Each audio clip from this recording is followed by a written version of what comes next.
ಶ್ರೀಗುರುಭ್ಯೋ ನಮಃ ಪರಮಗುರುಭ್ಯೋ ನಮಃ ಶ್ರೀಮದಾನಂದತೀರ್ಥಭಗವತ್ಪಾದಾಚಾರ್ಯಗುರುಭ್ಯೋ ನಮಃ ಹರಿ ಓಂ ನಾರಾಯಣಾಯ ಪರಿಪೂರ್ಣಗುಣಾರ್ಣವಾಯ ವಿಶ್ವೋದಯ ಸ್ಥಿತಿಲಯೋನ್ಯತಿಪ್ರದಾಯ ಜ್ಞಾನಪ್ರದಾಯ ವಿಬುಧಾಸುರಸೌಖ್ಯದುಃಖಸತ್ಕಾರಣಾಯ ವಿದತಾಯ ನಮೋ ನಮಸ್ತೆ ಆಸೀದಗಾರಗುಣವಾರಿಧಿರಪ್ರಮೇಯೋ ನಾರಾಯಣಃ ಪರತಮಃ ಪರಮಾತ್ಮ ಏಕಃ ಸಂಶಾಂತಸಂವಿರಖಿಲಂ ಜಠರೇ ನಿಜಾಯ ಲಕ್ಷ್ಮೀಭುಜಾಂತರ್ಗತಸ್ವರತೋಪಿ ಚಕ್ರೆ ಅಭ್ರಮಂ ಭಂಗರಹಿತಂ ಅಜಡಂ ವಿಮಲಂ ಸದಾ ಆನಂದತೀರ್ಥಮತುಲಂ ಭಜೆ ತಾಪತ್ರಯಾಪಹಂ ರಮಾನಿವಾಸೋಜಿತವಾಸಭೂಮಿಃ ವೈರಾಗ್ಯವಹ್ಯೋ ಮಮ ಪದ್ಮನಾಭತೀರ್ಥಾಮೃತಾಂಬುಜಭವತಾದ್ವಿಗೋತ್ಯೈ ಪದವಾಕ್ಯ ಪ್ರಮಾಣಜ್ಞಾನ್ ಪ್ರತಿವಾದಿಮದರ್ಶಿತಃ ಶ್ರೀಮದಕ್ಷೋಭ್ಯತೀರ್ಥಾಖ್ಯಾನ್ನೋಪತಿಷ್ಠೆ ಗುರುಂ ಮಮ ಮಿಥ್ಯಾ ಸಿದ್ಧಾಂತ ದುರ್ಧ್ವಾಂತ ವಿಧ್ವಂಸನ ವಿಚಕ್ಷಣಃ ಜಯತೀರ್ಥಾಖ್ಯದನಿರ್ವಾಸತನ್ನೋ ಹೃದನ್ವರೇ ತನ್ವಂದೇ ನರಸಿಂಹತೀರ್ಥನಿಲಯಂ ಶ್ರೀವ್ಯಾಸರಪೂಜಿತಂ ಧ್ಯಾಯಂತಂ ಮನಸಾ ನೃಸಿಂಹಚರಣಂ ಶ್ರೀಪಾದರಾಜಂ ಗುರುಂ ಅರ್ಥಿಕಲ್ಪಿತಕಲ್ಪೋಯಂ ಪ್ರತ್ಯರ್ಥಿಗಜಕೇಸರಿ ವ್ಯಾಸತೀರ್ಥಗುರುರ್ಭೂಯಾದಸ್ಮದಿಷ್ಟಾರ್ಥಸಿದ್ಧಯೇ ತಪೋ ವಿದ್ಯಾ ವಿರಕ್ತ್ಯಾದಿ ಸದ್ಗುಣಮುಖಕರಾನಹಂ ವಾದಿರಾಜಗುರುಂ ವಂದೇ ಹಯಗ್ರೀವದಯಾಶ್ರಯ ಪ್ರಣಮತ್ಕಾಮಧೇನುಂ ಚ ಭಜತ್ಸುರಗರೂಪಮಂ ಶ್ರೀಭಾವಬೋಧಕೃತ್ಪಾದಚಿಂತಾಮಣಿमुपास्महे ಮೂಕೋಪಿ ಯತ್ಪ್ರಸಾದೇನ ಮುಕುಂದ ಶಯನಾಯತೆ ರಾಜರಾಜಾಯತೆ ಚಿತ್ತೋ ರಾಘವೇಂದ್ರಂ ತಮಾಶ್ರಯೇ ಬ್ರಹ್ಮಚರ್ಯ ಹರಿಪ್ರೀತಿ ಸುವಿದ್ಯಾವಾದಶಾಲಿನಃ ಇಷ್ಟದಾನ್ ಕಷ್ಟಹರ್ತॄನ್ನಃ ವಿದ್ಯಾಮಾನ್ಯಾನ್ ಮುನೀನ್ ನಮಃ ಆಪಾದಮೂಲಿಪರ್ಯಂತಂ ಗುರುನಾಮಾಕೃತಿಂ ಸ್ಮರೇತ್ ತೇನ ವಿಘ್ನಾಃ ಪ್ರಣಶ್ಯಂತಿ ಸಿದ್ಧ್ಯಂತಿ ಚ ಮನೋರಥಾಃ ಪೃಥ್ವೀಮಂಡಲಮಧ್ಯಸ್ಥಾಃ ಪೂರ್ಣಬೋಧಮತಾನುಗಾಃ ವೈಷ್ಣವಾಃ ವಿಷ್ಣುಹೃದಯಾಃ ತಂ ನಮಸ್ಯೆ ಗುರುಂ ಮಮ ಲೌಕಿಕಫಲಲಕ್ಷಣಾಮೃತದೋಹಿನೀಂ ಗುರುವನುಗ್ರಹರೂಪಾಂ ತಾಂ ಕಾಮಧೇನುमुपास्महे ಶ್ರೀಗುರುಭ್ಯೋ ನಮಃ. ಪರಮ ಮಂಗಲಕರವಾದ ರಾಘವೇಂದ್ರ ಸ್ವಾಮಿಗಳ ವರ್ಧಂತಿಯ ಈ ಪರ್ವಕಾಲದಲ್ಲಿ ನಾವೆಲ್ಲರೂ ಕೂಡ ಸೇರಿದ್ದೇವೆ. ಪ್ರತಿನಿತ್ಯ ನಾವು ಈ ಶ್ಲೋಕದ ಮೂಲಕ ಗುರುಗಳ ಸ್ಮರಣೆಯನ್ನು ಮಾಡ್ತೇವೆ. ಆಪಾದಮೌಳಿ ಪರ್ಯಂತಂ ಗುರುನಾಂ ಆಕೃತಿಂ ಸ್ಮರೇತ್ ತೇನ ವಿಘ್ನಾಃ ಪ್ರಣಶ್ಯಂತಿ ಸಿದ್ಧ್ಯಂತಿ ಚ ಮನೋರಥಾಃ ಎಂಬುದಾಗಿ. ನಿರಂತರ ಸಾಧನೆಯ ಮಾರ್ಗದಲ್ಲಿ ಹೊರಟಾಗ ಒಬ್ಬ ಸಾಧಕನಿಗೆ ಅನೇಕ ವಿಘ್ನಗಳು ಬರ್ತವೆ. ಎಲ್ಲಿಂದ ಬರುತ್ತೆ ಆ ವಿಘ್ನ ಅಂತ ಕೇಳಿದ್ರೆ, ಆ ವಿಘ್ನಗಳನ್ನ ತಂದೊಡ್ಡುವವರು ದೇವತೆಗಳು ಎಂಬುದಾಗಿ ಹೇಳ್ತಾ ಇದ್ದಾರೆ. ದೇವತೆಗಳೇ ವಿಘ್ನಗಳನ್ನ ಕೊಟ್ಟು ಆ ಸಾಧಕನಿಗೆ ಪರೀಕ್ಷೆಯನ್ನ ಮಾಡ್ತಾರೆ. ಆ ವಿಘ್ನಗಳು ಬಂದಾಗ ಯಾರು ಹಿಂಜರಿತಾರೋ ಅಂತಹವನು ಸಾಧನೆಯ ಗುರಿಯನ್ನು ಮುಟ್ಲಿಕ್ಕಾಗೋದಿಲ್ಲ. ಎಷ್ಟೇ ವಿಘ್ನಗಳು ಬಂದರೂ ಕೂಡ ಆ ವಿಘ್ನಗಳನ್ನು ದಾಟಿ ಅವನು ಸಾಧನೆಯ ಗುರಿಯನ್ನು ಮುಟ್ಟಬೇಕು. ಆ ಸಾಧನೆಯನ್ನು ಗುರಿ ಮುಟ್ಟಬೇಕಾದರೆ ಗುರುಗಳ ಅನುಗ್ರಹವೇ. ಗುರುಗಳ ಅನುಗ್ರಹವಿಲ್ಲದೆ ಸಾಧನೆಯ ಗುರಿಯನ್ನು ಮುಟ್ಟಲಿಕ್ಕೆ ಸಾಧ್ಯವಿಲ್ಲ. ಆ ಗುರುಗಳ ಅನುಗ್ರಹವನ್ನು ನಾವು ಹೇಗೆ ಪಡ್ಕೊಳ್ಬೇಕು ಅಂತ ಪ್ರಶ್ನೆ ಮಾಡಿಕೊಂಡು ಆಕೃತಿ ಸ್ಮರೇ, ನಿರಂತರ ಗುರುಗಳನ್ನು ನಾವು ಸ್ಮರಣೆ ಮಾಡಬೇಕು. ಅದರಿಂದಲೇ ದಾಸರು ಸ್ಮರಿಸು ಗುರುಗಳ ಎಂಬುದಾಗಿ ಒಂದು ದೇವರ ನಾಮದಲ್ಲಿ ಗುರುಗಳನ್ನು ಸ್ಮರಣೆ ಮಾಡು. ಅದರಿಂದಲೇ ನಿನಗೆ ಉತ್ತಮವಾದ ಫಲ ಸಿಗಲಿಕ್ಕೆ ಸಾಧ್ಯ ಇದೆ. ಸಾಧನೆಯ ಗುರಿಯನ್ನು ಮುಟ್ಟಿ ತೇನ ವಿಘ್ನಾಃ ಪ್ರಣಶ್ಯಂತಿ. ಅನೇಕ ವಿಘ್ನಗಳನ್ನು ಗುರುಗಳು ಪರಿಹಾರ ಮಾಡುತ್ತಾರೆ. ಸಿದ್ಧ್ಯಂತಿ ಚ ಮನೋರಥ, ನಿನ್ನ ಮನೋರಥಗಳೇನಿದೆ ಅದೆಲ್ಲವೂ ಕೂಡ ಪೂರ್ಣವಾಗ್ತದೆ ಎಂಬುದಾಗಿ ಈ ರೀತಿಯಲ್ಲಿ ಗುರುಗಳ ಸ್ಮರಣೆಯ ಮಹತ್ವವನ್ನು ನಮಗೆ ತಿಳಿಸಿಕೊಟ್ಟು ಆ ಗುರುಸ್ಮರಣೆಯಲ್ಲಿ ಒಂದು ಮಹತ್ತರವಾದ ಪದವನ್ನ ಜ್ಞಾನಿಗಳು ಹಾಕಿದ್ದಾರೆ. ಅದೇನೆಂದರೆ ಆಕೃತಿ ಸ್ಮರೇ. ಆಕೃತಿ ಅಂದರೆ ಅವರ ಪ್ರತೀಕ ಅಂತ ಒಂದು ಅರ್ಥ. ಇನ್ನೊಂದು ಅರ್ಥ ಏನು ಅಂದ್ರೆ ಆಕೃತಿ ಅಂದ್ರೆ ಕೃತಿ ಅಂದ್ರೆ ಅವರಿಂದ ರಚಿಸಲ್ಪಟ್ಟ ಗ್ರಂಥಗಳು, ಅದನ್ನು ಕೃತಿ ಅಂತ ಕರೀತಾರೆ. ಆಕೃತಿ ಅಂದ್ರೆ ಅಂದ್ರೆ ಭಗವಂತ. ಎಲ್ಲ ಶ್ರುತಿಗಳು ಕೂಡ ಐತಿ ಬ್ರಹ್ಮ, ಆ ಅನ್ನುವ ಶಬ್ದಕ್ಕೆ ಬ್ರಹ್ಮ ಎಂಬುದಾಗಿ ಅರ್ಥವನ್ನ ಮಾಡಿದ್ದಾರೆ. ಪರಿಪೂರ್ಣನಾದ ಬ್ರಹ್ಮ, ಅವರನ್ನ ಪೂರ್ಣವಾಗಿ ಯಾರೂ ಕೂಡ ತಿಳಿಲಿಕ್ಕೂ ಸಾಧ್ಯವಿಲ್ಲ. ಗುಣಗಳಿಂದ ಪೂರ್ಣನಾಗಿದ್ದಾನೆ. ಆದ್ದರಿಂದ ಅವನನ್ನ ಆ ಎಂಬುದಾಗಿ ಶ್ರುತಿಗಳು ಪರಮಾತ್ಮನನ್ನ, ನಿರ್ದೋಷನಾದ ಆ ಪರಬ್ರಹ್ಮನನ್ನ ಆ ಎಂಬುದಾಗಿ ಕರೀತಾ ಇದ್ದಾರೆ. ಅಂತಹ ಆ ಭಗವಂತನನ್ನ ಆ ಚೆನ್ನಾಗಿ ಅಂತ ಅರ್ಥ. ದೀರ್ಘ ಬಳಸಿದಾಗ ಅದಕ್ಕೆ ಚೆನ್ನಾಗಿ ಅಂತ ಅರ್ಥ. ಸಮ್ಯಕ್ ಅನ್ನುವ ಅರ್ಥ ಇದೆ. ಹಾಗಾಗಿ ಚೆನ್ನಾಗಿ ಅಂದರೆ ಗುರುಮುಖೇನ ಕೃತಿ, ಅವರಿಂದ ರಚಿಸಲ್ಪಟ್ಟ ಗ್ರಂಥಗಳೇನಿದೆ ಅವುಗಳ ಚಿಂತನ ಮಂಥನವನ್ನು ನಡೆಸಿದಾಗ ಆ ಗುರುಗಳ ಅನುಗ್ರಹಕ್ಕೆ ವಿಶೇಷವಾಗಿ ಪಾತ್ರನಾಗ್ತಾನೆ. ಅವರ ಸೇವೆ ಅಂದರೆ ವೃಂದಾವನದ ಸೇವೆಯೂ ಒಂದೇ. ಆಕೃತಿ ಅಂದರೆ ಅದು ಒಂದರ್ಥ. ಇನ್ನೊಂದರ್ಥ ಆಕೃತಿ ಅಂದರೆ ಅವರಿಂದ ರಚಿಸಲ್ಪಟ್ಟ ಗ್ರಂಥಗಳಿದೆ, ಅದು ಆ ಗ್ರಂಥಗಳ ತಾತ್ಪರ್ಯ ಎಲ್ಲಿ ಅಂತ ಕೇಳಿದ್ರೆ ಆಕೃತಿ, ಬರೀ ಕೃತಿ ಅಂತ ಹೇಳಿಲ್ಲ, ಆಕೃತಿ ಅಂತ ಹೇಳಿದ್ದಾರೆ. ಆಕೃತಿ ಅಂದ್ರೆ ಭಗವಂತನನ್ನ ಪ್ರತಿಪಾದನೆ ಮಾಡುವ ಅವರ ಕೃತಿಗಳು, ಗ್ರಂಥಗಳು. ಅಂತಹ ಗ್ರಂಥಗಳ ಮಹಿಮೆಯನ್ನು ನಾವು ತಿಳ್ಕೊಳ್ಬೇಕು. ಆ ಗ್ರಂಥಗಳಲ್ಲಿ ಏನಿದೆ, ಅವರು ಕೊಟ್ಟ ಸಂದೇಶ ಏನು, ಮತ್ತೆ ಆಚಾರ್ಯರು ಬರೆದ ಸರ್ವಮೂಲ ಗ್ರಂಥಗಳೇನಿದೆ, ಅತ್ಯಪೂರ್ವವಾದ ಗ್ರಂಥಗಳು, ಆ ಗ್ರಂಥಗಳ ಸಂದೇಶ, ಅದರ ಅರ್ಥ ಮಾಡಿಕೊಳ್ಳಿಕ್ಕೆ ಆಗದೇ ಇದ್ದಾಗ ಜ್ಞಾನಿಗಳೆಲ್ಲ ಅವತರಿಸಿ ಅದಕ್ಕೆ ವ್ಯಾಖ್ಯಾನ ರೂಪವಾದ ಗ್ರಂಥಗಳನ್ನು ನಮಗೆ ಕೊಟ್ಟಿದ್ದಾರೆ. ಶ್ರೀಮದ್ ಆಚಾರ್ಯರು ಎಲ್ಲೂ ಕೂಡ ಗ್ರಂಥಗಳನ್ನ ಬರೆದರು ಅಂತ ಹೇಳೇ ಇಲ್ಲ. ಆಚಾರ್ಯರು ಗ್ರಂಥಗಳನ್ನು ಶಿಷ್ಯರಿಗೆ ಹೇಳಿ ಬರೆಸಿದರು, ಅದಕ್ಕೆ ದಾಖಲೆ ಇದೆ. 4 ಶಿಷ್ಯರು ಪಾಠ ಹೇಳುವ ಸಂದರ್ಭ, ಆ ಶಿಷ್ಯರಿಗೆ ಪಾಠ ಹೇಳುವಾಗ, ಭಾಷ್ಯ ಗ್ರಂಥವನ್ನ ಪಾಠ ಮಾಡುವಾಗ ಆಚಾರ್ಯರ ಪ್ರತಿಭೆ ಹೇಗಿತ್ತು ಅಂತಂದ್ರೆ 4 ಶಿಷ್ಯರಿಗೆ ಏಕಕಾಲಕ್ಕೆ 4 ಅಧ್ಯಾಯಗಳ ಪಾಠ ಮಾಡ್ತಿದ್ರು. ಒಬ್ಬ ಶಿಷ್ಯನಿಗೆ ಮೊದಲನೇ ಅಧ್ಯಾಯ ಅದೇ ಕಾಲದಲ್ಲಿ, ಅದೇ ಇನ್ನೊಬ್ಬ ಶಿಷ್ಯರಿಗೆ ಆ ಪಾಠ ಹೇಳುವಾಗ ಇದೇ ಪಾಠ ಅವರಿಗೆ ಹೇಳ್ತಿರ್ಲಿಲ್ಲ, 2ನೇ ಅಧ್ಯಾಯದ ಪಾಠವನ್ನು ಹೇಳ್ತಿದ್ರು. ಅಂದರೆ ನಾನು ಚತುರ್ಮುಖ ಬ್ರಹ್ಮ ಅನ್ನುವುದನ್ನ, ಭಾವಿ ಚತುರ್ಮುಖ ಬ್ರಹ್ಮ ಅನ್ನುವುದನ್ನು ಆಚಾರ್ಯರು ತೋರಿಸಿಕೊಟ್ಟರು ಅನ್ನೋದನ್ನ ನಾವು ಕೇಳ್ತೇವೆ ಇತಿಹಾಸಗಳಲ್ಲಿ. ಹಾಗಾಗಿ ಆಚಾರ್ಯರ ಪ್ರತಿಭೆ ಅತ್ಯದ್ಭುತವಾದ ಪ್ರತಿಭೆ ಅಂತಂದ್ರೆ 4 ಶಿಷ್ಯರಿಗೆ 4 ಅಧ್ಯಾಯಗಳನ್ನ ಏಕಕಾಲಕ್ಕೆ ನೋಡಿ. ನಾವು ಪಾಠ ಹೇಳಬೇಕಾದ್ರೆ 1 ಅಧ್ಯಾಯ ಆದಮೇಲೆ 2ನೇ ಅಧ್ಯಾಯ, 2 ಆದಮೇಲೆ 3ನೇ ಅಧ್ಯಾಯ, 4ನೇ ಅಧ್ಯಾಯ, ಹೀಗೆ ಪಾಠ ಹೇಳಬೇಕು. ಒಟ್ಟಿಗೆ 4 ಜನ ಶಿಷ್ಯರನ್ನು ಕೂಡಿಸ್ಕೊಂಡು 4 ಅಧ್ಯಾಯ ಪಾಠ ಹೇಳಿ ಅಂದ್ರೆ ಎಲ್ಲ ಅವ್ಯವಸ್ಥೆ ಆಗಿ ಹೋಗುತ್ತಷ್ಟೆ. ಆಚಾರ್ಯರು ಏಕಕಾಲಕ್ಕೆ 4 ಅಧ್ಯಾಯಗಳ ಪಾಠವನ್ನ 4 ಶಿಷ್ಯರಿಗೆ ಹೇಳಬೇಕಾದ್ರೆ ಅವರಿಗೆ 4 ಮುಖಗಳಿತ್ತು ಅನ್ನುವುದು ಗೊತ್ತಾಗತ್ತೆ. ಅದು ಚತುರ್ಮುಖ ಬ್ರಹ್ಮ ಅನ್ನುವುದನ್ನ ಜಗತ್ತಿಗೆ ಆಚಾರ್ಯರು ಈ ಮೂಲಕ ತೋರಿಸಿಕೊಟ್ಟರು ಅನ್ನುವುದನ್ನು ಉಲ್ಲೇಖ ಮಾಡ್ತಾರೆ ನಾರಾಯಣ ಪಂಡಿತರು. ಹಾಗಾಗಿ ಶಿಷ್ಯರಿಗೆ ತಮ್ಮ ಗ್ರಂಥಗಳನ್ನ ಉಪದೇಶ ಮಾಡಿದರು ಆಚಾರ್ಯರು. ಎಲ್ಲ ಗ್ರಂಥಗಳನ್ನ ತಮ್ಮ ತಲೆಯಲ್ಲಿ ಇಟ್ಟುಕೊಂಡಿದ್ದರು. ಎಂದೂ ಕೂಡ ಪುಸ್ತಕ ತಗೊಂಡು ಬರೀಲಿಕ್ಕೆ ಹೋಗಲಿಲ್ಲ. ಯಾಕೆ ಅಂದ್ರೆ ಅವರು ನಾವು ಯಾಕೆ ಬರಿತೀವಿ ಅಂದ್ರೆ ನಾವು ತಿಳಿದದ್ದು ಮರೆತು ಹೋದರೆ ಮತ್ತೆ ಅದನ್ನು ಮನನ ಮಾಡಲಿಕ್ಕೆ, ತಿಳ್ಕೊಳ್ಳಿಕ್ಕೋಸ್ಕರ ಮತ್ತೆ ಪುಸ್ತಕದಲ್ಲಿ ಬರೀಬೇಕು. ಆಚಾರ್ಯರ ಪ್ರತಿಭೆ, ಅವರ ಬುದ್ಧಿಶಕ್ತಿ ಎಷ್ಟು ಅಂದ್ರೆ ಅದು ಹೇಳಲಿಕ್ಕೆ ಸಾಧ್ಯವೇ ಇಲ್ಲ. ಆದ್ರೆ ಹಾಗಾಗಿ ಗುರುಗಳು ಶಿಷ್ಯರಿಗೆ ಪಾಠವನ್ನು ಹೇಳುವ ಸಂದರ್ಭದಲ್ಲಿ ತತ್ರ ಜನ್ಮನಿ ನಯರ್ಪಟಿತಂತೆ, ಆ ವೇದಗಳ ಪಾಠವನ್ನು ಹೇಳುವ ಸಂದರ್ಭದಲ್ಲಿ ಪಾಠ ಆಗದೇ ಇದ್ದ ಭಾಗಗಳ ವೇದ ಭಾಗವನ್ನ ಆಚಾರ್ಯರು ಸುಲಲಿತವಾಗಿ ಸಣ್ಣ ವಯಸ್ಸಿನಲ್ಲಿ ಪಾಠವನ್ನು ಒಪ್ಪಿಸುತ್ತಿದ್ದರು ಅಂತ ಮಧ್ವದಲ್ಲಿ ಉಲ್ಲೇಖ ಇದೆ. ಅತ್ಯದ್ಭುತವಾದ ಪ್ರತಿಭೆ ಆಚಾರ್ಯರು. ಹಾಗಾಗಿ ಅವರು ಎಂದೂ ಕೂಡ ಬರೀಲಿಕ್ಕೆ ಹೋಗಲಿಲ್ಲ.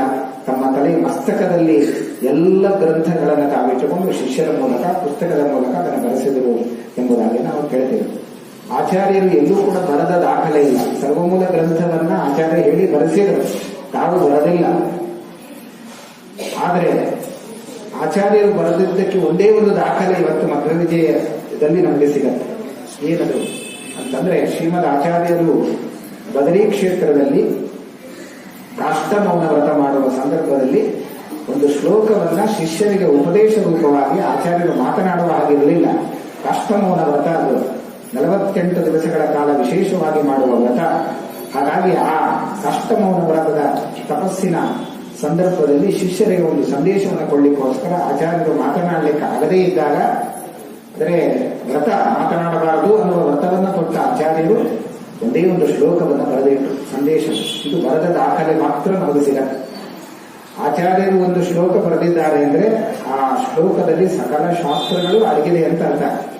ಅಲ್ಲಿ ಅಕ್ಷರಾಭಿಮಾನಿ ದೇವತೆಗಳು ಯಾವಾಗ ಅಕ್ಷರ ಹಿಡಿದು 2 ಬಾರಿ ಬರೆದಿದ್ದಾರೆ ಅಂತ ಹೇಳಬಹುದು. ತಂದೆ ಅಕ್ಷರಾಭ್ಯಾಸ ಮಾಡುವ ಸಂದರ್ಭದಲ್ಲಿ ಪಾಜಕ ಕ್ಷೇತ್ರದಲ್ಲಿ ಆಚಾರ್ಯರ ವಾಸುದೇವನ ಕೈ ಹಿಡಿದು ಬರೆಸಿದ ಅಕ್ಷರವನ್ನು ಬರೆಸಿದ ಒಂದು ದಾಖಲೆ. ಆದರೆ ಅದಾದ ನಂತರದಲ್ಲಿ ಶ್ರೀಮದ್ ಆಚಾರ್ಯರು ಆ ಶ್ಲೋಕವನ್ನು ಬರೆದಿಟ್ಟರು. ಇವತ್ತು ಕೂಡ ಮಧ್ವ ವಿಜಯದಲ್ಲಿ ಅದು ದಾಖಲೆಯಾಗಿ ಉಳಿದಿದೆ.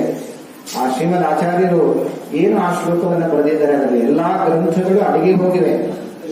ಒಂದೊಂದು ಅಕ್ಷರದಲ್ಲೂ ಅತ್ಯಪೂರ್ವವಾದ ಗ್ರಂಥಗಳು ಅಡಗಿವೆ.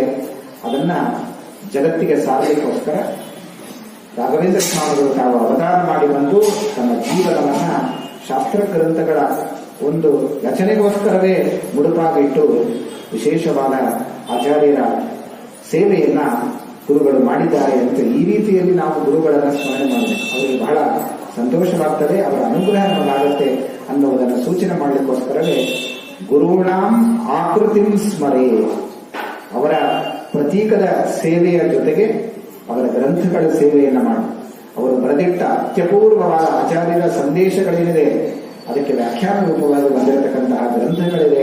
ಅದನ್ನು ನೀವು ಚಿಂತನವಂತನ ಮಾಡ್ರಿ, ಆಗ ಗುರುಗಳ ಅನುಗ್ರಹವನ್ನು ನೀವು ಪಡೆದುಕೊಳ್ಳಬಹುದು ಎಂಬುದಾಗಿ ಪ್ರತಿನಿತ್ಯ ಗುರುಗಳ ಸ್ಮರಣೆಯನ್ನು ಈ ಶ್ಲೋಕದಲ್ಲಿ ನಾವು ಮಾಡ್ತೇವೆ.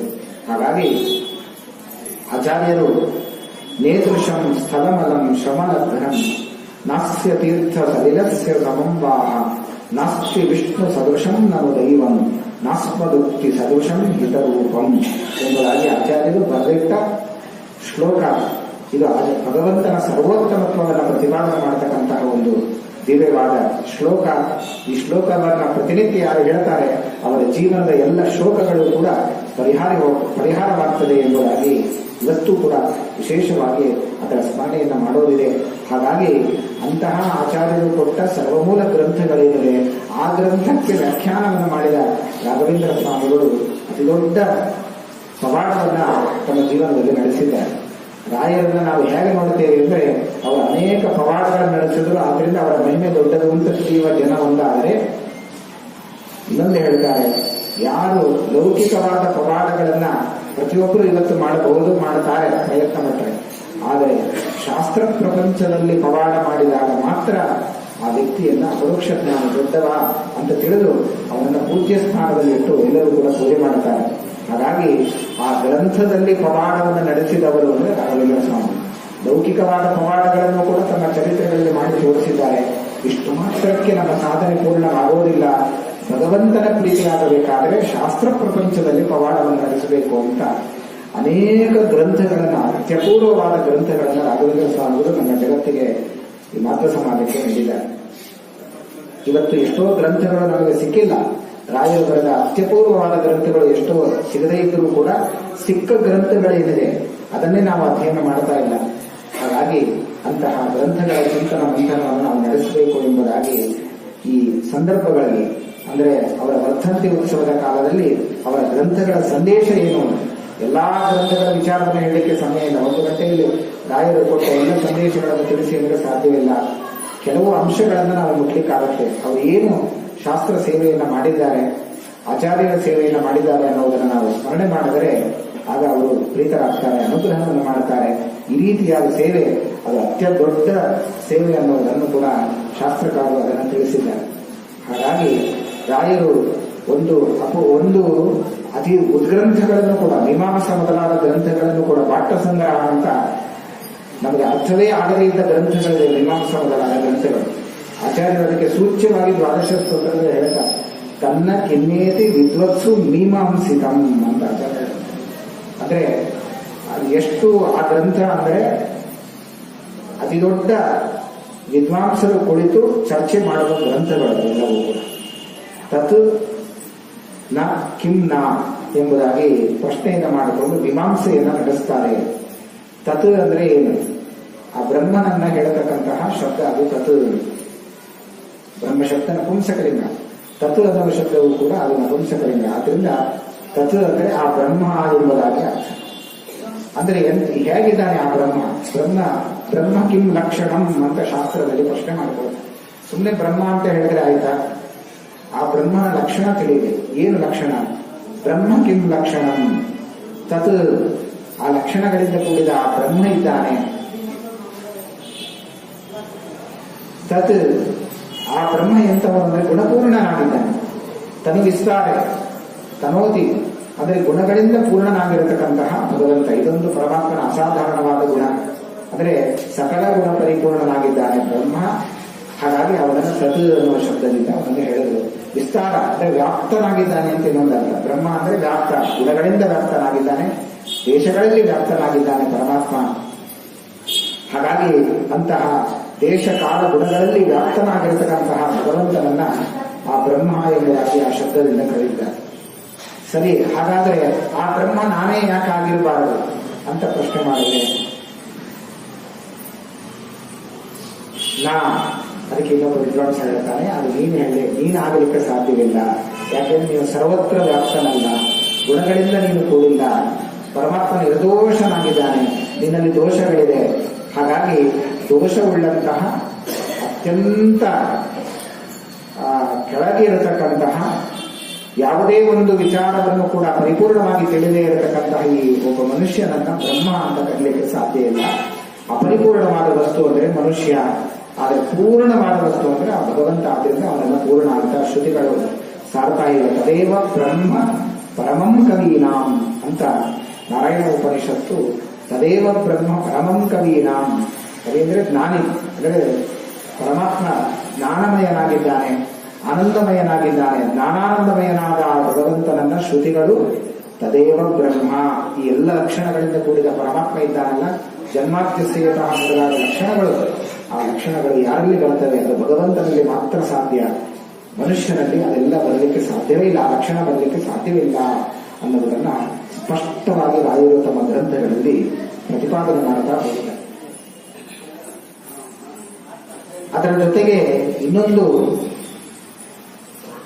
ಆ ಬ್ರಹ್ಮ ನೀನು ಹೇಳಿದ ಬ್ರಹ್ಮ ಅಲ್ಲ, ತತ್ ನಾ ಅಂತ ಒಬ್ಬ ವಾದಿ ಹೇಳಿದಾಗ ಇನ್ನೊಬ್ಬ ಹೇಳ್ತಾನೆ ಕಿನ್ನ, ಯಾಕಲ್ಲ ಅಂತ ಹೇಳ್ತಾನೆ. ತತ್ ನಾ, ನೀನು ಹೇಳಿದ ಬ್ರಹ್ಮ ಅವನಲ್ಲ ಅಂತ ಹೇಳಿದಾಗ ಕಿನ್ನ, ಯಾಕಲ್ಲ ಅಂತ ಪ್ರಶ್ನೆ ಮಾಡಿದಾಗ ತನ್ನ ಕಿನ್ನೇತ್ ವಿದ್ವತ್ಸು ಮೀಮಾಂಸಿತ, ಇದನ್ನು ಮೀಮಾಂಸ ಅಂತ ಕರೀತಾರೆ. ಮೀಮಾಂಸ ಅಂದ್ರೆ ಪ್ರಶ್ನೋತ್ತರ ರೂಪವಾಗಿರತಕ್ಕಂತಹದ್ದು. ಅಂತಹ ಗ್ರಂಥಗಳಿಗೆ ರಾಯರು ಕೊಟ್ಟ ದೊಡ್ಡ ಕೊಡುಗೆ ಏನು ಅಂದ್ರೆ ಪಾಠ ಸಂಗ್ರಹ ಅನ್ನುವ ಗ್ರಂಥವನ್ನ ರಚನೆ ಮಾಡಿ, ವಿಶೇಷವಾಗಿ ಮೀಮಾಂಸ ಮೊದಲಾದ ಗ್ರಂಥಗಳಿಗೆ ವ್ಯಾಖ್ಯಾನವನ್ನು ಮಾಡಿದ ಗ್ರಂಥಗಳನ್ನು ರಚನೆ ಮಾಡಿದರು. ಅಷ್ಟೇ ಪಾಮರರಿಗೂ ಕೂಡ ಬೇಕಾಗಿರತಕ್ಕಂತಹ ಶಾಸ್ತ್ರಗಳ ಸಾರವನ್ನು ತೆಗೆದು ಅವರು ವಿಶೇಷವಾದ ಗ್ರಂಥಗಳನ್ನ, ಸುಲಭವಾದ ಸ್ತೋತ್ರ ರೂಪವಾದ ಗ್ರಂಥಗಳನ್ನು ಕೂಡ ಅವರು ರಚನೆ ಮಾಡಿದ್ದಾರೆ. ರಾಮಚಾರಿತ್ರ ಮಂಜರಿ ಇಡೀ ರಾಮಾಯಣದ ಸಾರ, ಕೃಷ್ಣ ಚಾರಿತ್ರ ಮಂಜರಿ ಅಂತ ಅವರು ಇನ್ನೊಂದು ಗ್ರಂಥವನ್ನು ರಚನೆ ಮಾಡಿದ್ದಾರೆ. ಶ್ಲೋಕ ರೂಪದಲ್ಲಿ ಅತಿ ಸುಲಭವಾಗಿ, ಆದರೆ ತಿಳಿಸ್ತಾ ಹೋದರೆ ತುಂಬಾ ಕಠಿಣವಾದ್ದು, ಆದರೆ ಸುಲಭವಾಗಿಯೂ ಕೂಡ ಅದನ್ನು ತೆಗೆದುಕೊಳ್ಳಿಕ್ಕೆ ಬರ್ತಾ ಇದೆ. ಹೀಗೆ ಕೃಷ್ಣ ಚಾರಿತ್ರ ಮಂಜರಿ ಅಂತ ಇಡೀ ಭಾಗವತದ ಸಾರವನ್ನ ಆ ಗ್ರಂಥದಲ್ಲಿ ಕೊಡ್ತಾರೆ. ಮತ್ತೆ ರಾಮಚಾರಿತ್ರ ಮಂಜರಿಯಲ್ಲಿ ಇಡೀ ರಾಮಾಯಣದ ಸಾರವನ್ನ ಅಲ್ಲಿ ತೆಗೆದುಕೊಳ್ತಾರೆ ರಾಘವೇಂದ್ರ ಸ್ವಾಮಿ. ಅವರ ಅತ್ಯದ್ಭುತವಾದ ಶೈಲಿ ಅಂದ್ರೆ ರಾಯರು ಅತ್ಯಂತ ಸರಳವಾಗಿ ಸುಲಭವಾಗಿ ಬರೆಯುವ ಶೈಲಿ ಅದು. ವೈಯಾಕರಣಗಳು, ಅನೇಕ ವ್ಯಾಕರಣ ವಿಚಾರಗಳನ್ನ ಸುಲಲಿತವಾಗಿ ಬಿಡಿಸಿ ನಮಗೆ ಹೇಳ್ತಾರೆ. ಉದಾಹರಣೆ, ಚಂದ್ರಿಕಾದಿ ವ್ಯಾಸತ್ರಯಗಳು ನಾವು ಕೇಳ್ತೀವಿ. ಚಂದ್ರಿಕಾ, ನ್ಯಾಯಾಮೃತ, ತರ್ಕತಾಂಡವ ಬಹಳ ಕ್ಲಿಷ್ಟವಾದ ಗ್ರಂಥಗಳು, ನ್ಯಾಯ ಘಟಿತವಾದ ಗ್ರಂಥಗಳು, ತಾರ್ಕಿಕವಾದ ಗ್ರಂಥ, ತಾರ್ಕಿಕರನ್ನ ಖಂಡಿಸಲಿಕ್ಕೋಸ್ಕರವೇ ಹೊರಟ ಗ್ರಂಥಗಳು ವ್ಯಾಸತ್ರಯಗಳು. ಅದರಲ್ಲಿ ಚಂದ್ರಿಕಾ ಅತ್ಯುನ್ನತ ಗ್ರಂಥ. ಅದಕ್ಕೆ ರಾಯರು ಅತಿ ಸುಲಭವಾಗಿ, ಅಷ್ಟು ಕಠಿಣವಾದ ಕಬ್ಬಿಣದ ಕಡಲೆ, ಅಂತಹ ಕಠಿಣವಾದ ಗ್ರಂಥಗಳಿಗೆ ಆಚಾರ್ಯರು ಕೊಟ್ಟ ಅತ್ಯಂತ ಸುಲಲಿತವಾದ ಗ್ರಂಥ ಅಂದರೆ ಪ್ರಕಾಶ, ಚಂದ್ರಿಕಾ ಪ್ರಕಾಶ ಅನ್ನುವ ಗ್ರಂಥವನ್ನ ರಾಘವೇಂದ್ರ ಸ್ವಾಮಿಗಳು ತಾವು ಗ್ರಂಥವನ್ನ ರಚನೆ ಮಾಡಿ, ಚಂದ್ರಿಕಾ ಅಂದ್ರೆ ಬೆಳದಿಂಗಳು, ಅದರ ಜೊತೆಗೆ ಪ್ರಕಾಶ ಅಂದ್ರೂ ಕೂಡ ಬೆಳಕು, ಬೆಳಕಿನ ಜೊತೆಗೆ ಬೆಳಕು ಸೇರಿದ್ರೆ ಏನಾಗುತ್ತೆ, ಇನ್ನು ಮಹತ್ವದ್ದು. ಹಾಗಾಗಿ ದೇವರನ್ನ ಕಾಣಬೇಕಾದ್ರೆ ಬೆಳಕು ಬೇಕು, ಬೆಳಕಿನಲ್ಲಿ ಭಗವಂತನನ್ನ ಕಾಣಬೇಕು. ಅಲ್ಲ ಹೊರಗಿನ ಬೆಳಕಿನಿಂದ ದೇವರನ್ನ ಕಾಣಬಹುದಾ ಅಂತಂದ್ರೆ ಹಾಗೆಲ್ಲ ಅಲ್ಲ. ಅದಕ್ಕೆ ರಾಯರು ಪ್ರಕಾಶ ಅನ್ನೋ ಗ್ರಂಥವನ್ನು ಕೊಟ್ಟರು. ಯಾವ ಬೆಳಕಿನಲ್ಲಿ ಕಾಣಬೇಕು ಅಂದ್ರೆ ತತ್ವಜ್ಞಾನದ ಬೆಳಕಿನಲ್ಲಿ ಭಗವಂತನನ್ನ ಕಾಣಬೇಕು. ಆ ಪರಮಾತ್ಮನನ್ನ ಕಾಣಿಸುವ ಬೆಳಕು ಇದು ಜ್ಞಾನ ಬೆಳಕು ಅಂದ್ರೆ ಇದು ಪ್ರಕಾಶ ಅನ್ನುವ ಗ್ರಂಥ. ಅದು ವ್ಯಾಸರಾಜರ ಗ್ರಂಥ. ಅದಕ್ಕೆ ವ್ಯಾಖ್ಯಾನ ರೂಪವಾಗಿರತಕ್ಕಂಥದ್ದು ಪ್ರಕಾಶ ಅನ್ನುವ ಗ್ರಂಥ ಅಂತ. ಆ ಗ್ರಂಥದ ಬಗ್ಗೆ ವಿಸ್ತಾರವಾದ ವಿಷಯಗಳನ್ನು ನಾವು ಅಲ್ಲಿ ಕಾಣುತ್ತೇವೆ. ಒಂದೊಂದು ಗ್ರಂಥಗಳ ಮಹಿಮೆಯನ್ನು ಹೇಳ್ತಾ ಹೋದರೆ ಎಷ್ಟು ದಿವಸಗಳಾದರೂ ಕೂಡ ಅದನ್ನು ಪೂರ್ಣ ಮುಗಿಸಲಿಕ್ಕೆ ಸಾಧ್ಯವೇ ಇಲ್ಲ.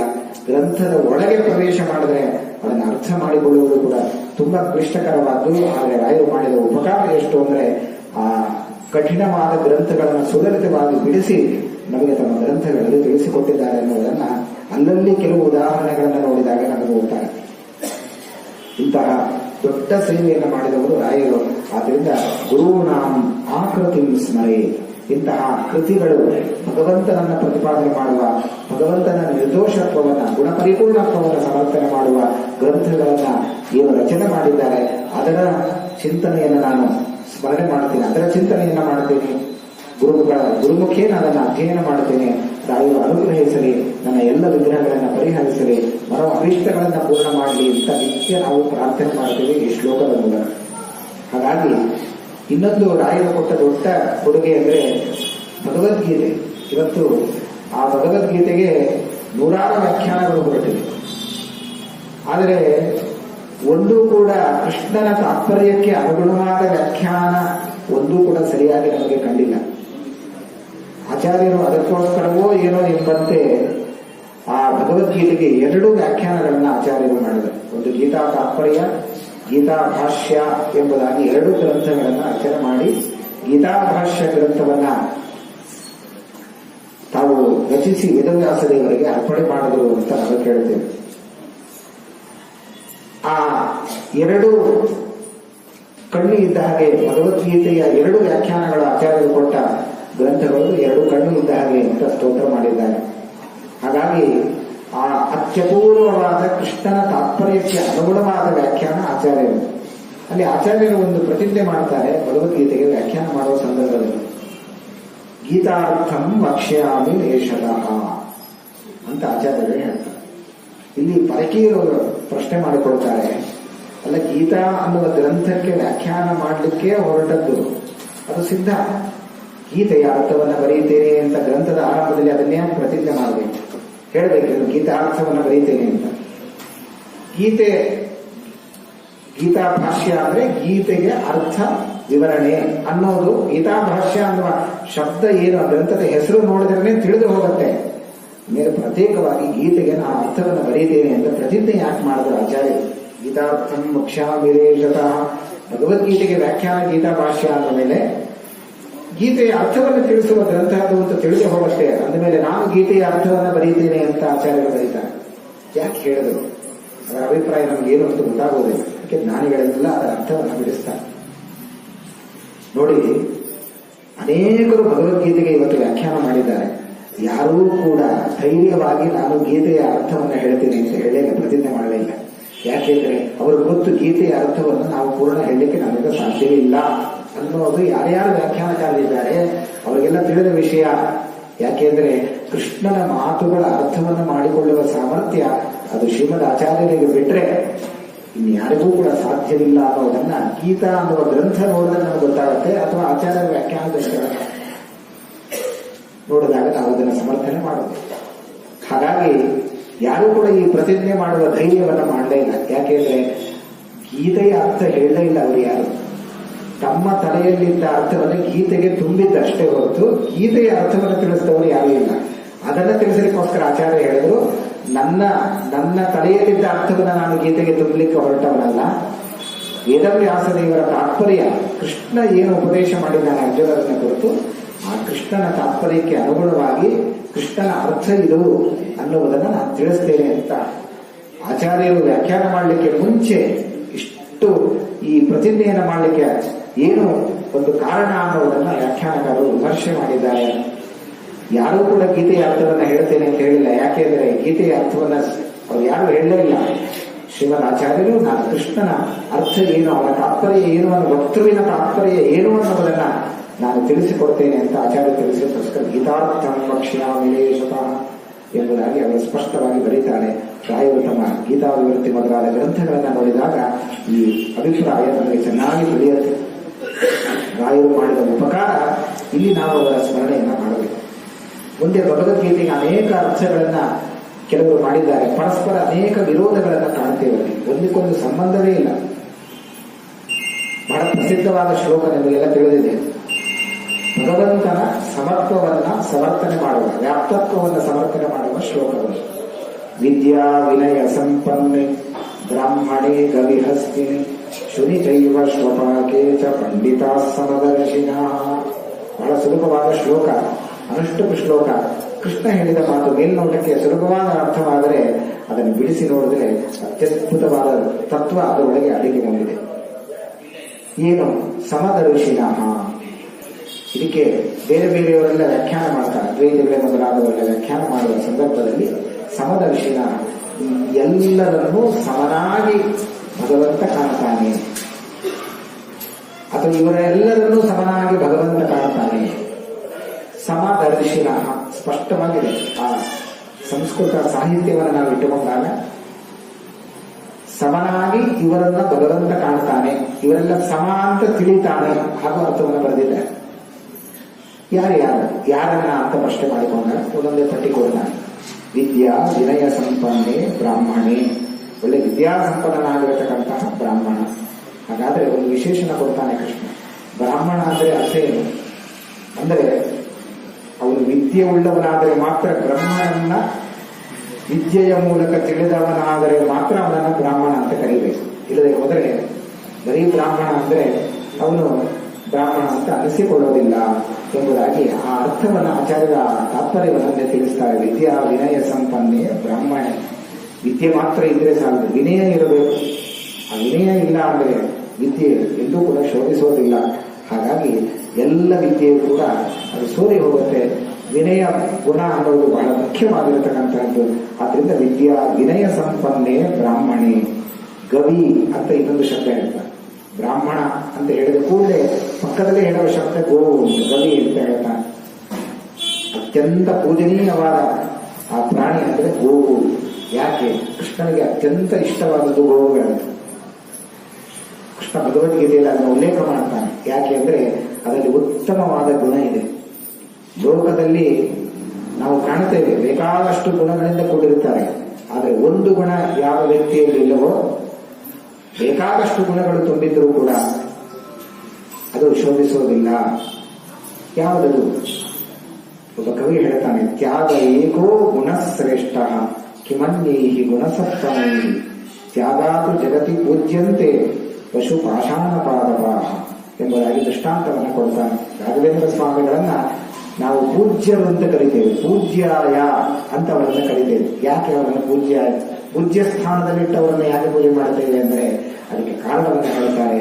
ಅವರಲ್ಲಿದ್ದ ಗುಣ ಏನಿದೆ, ಅತ್ಯುನ್ನತವಾದ ಗುಣ, ಇರಲೇಬೇಕಾದ ಗುಣ ಅವರಲ್ಲಿ ನಾವು ಕಾಣುತ್ತೇವೆ.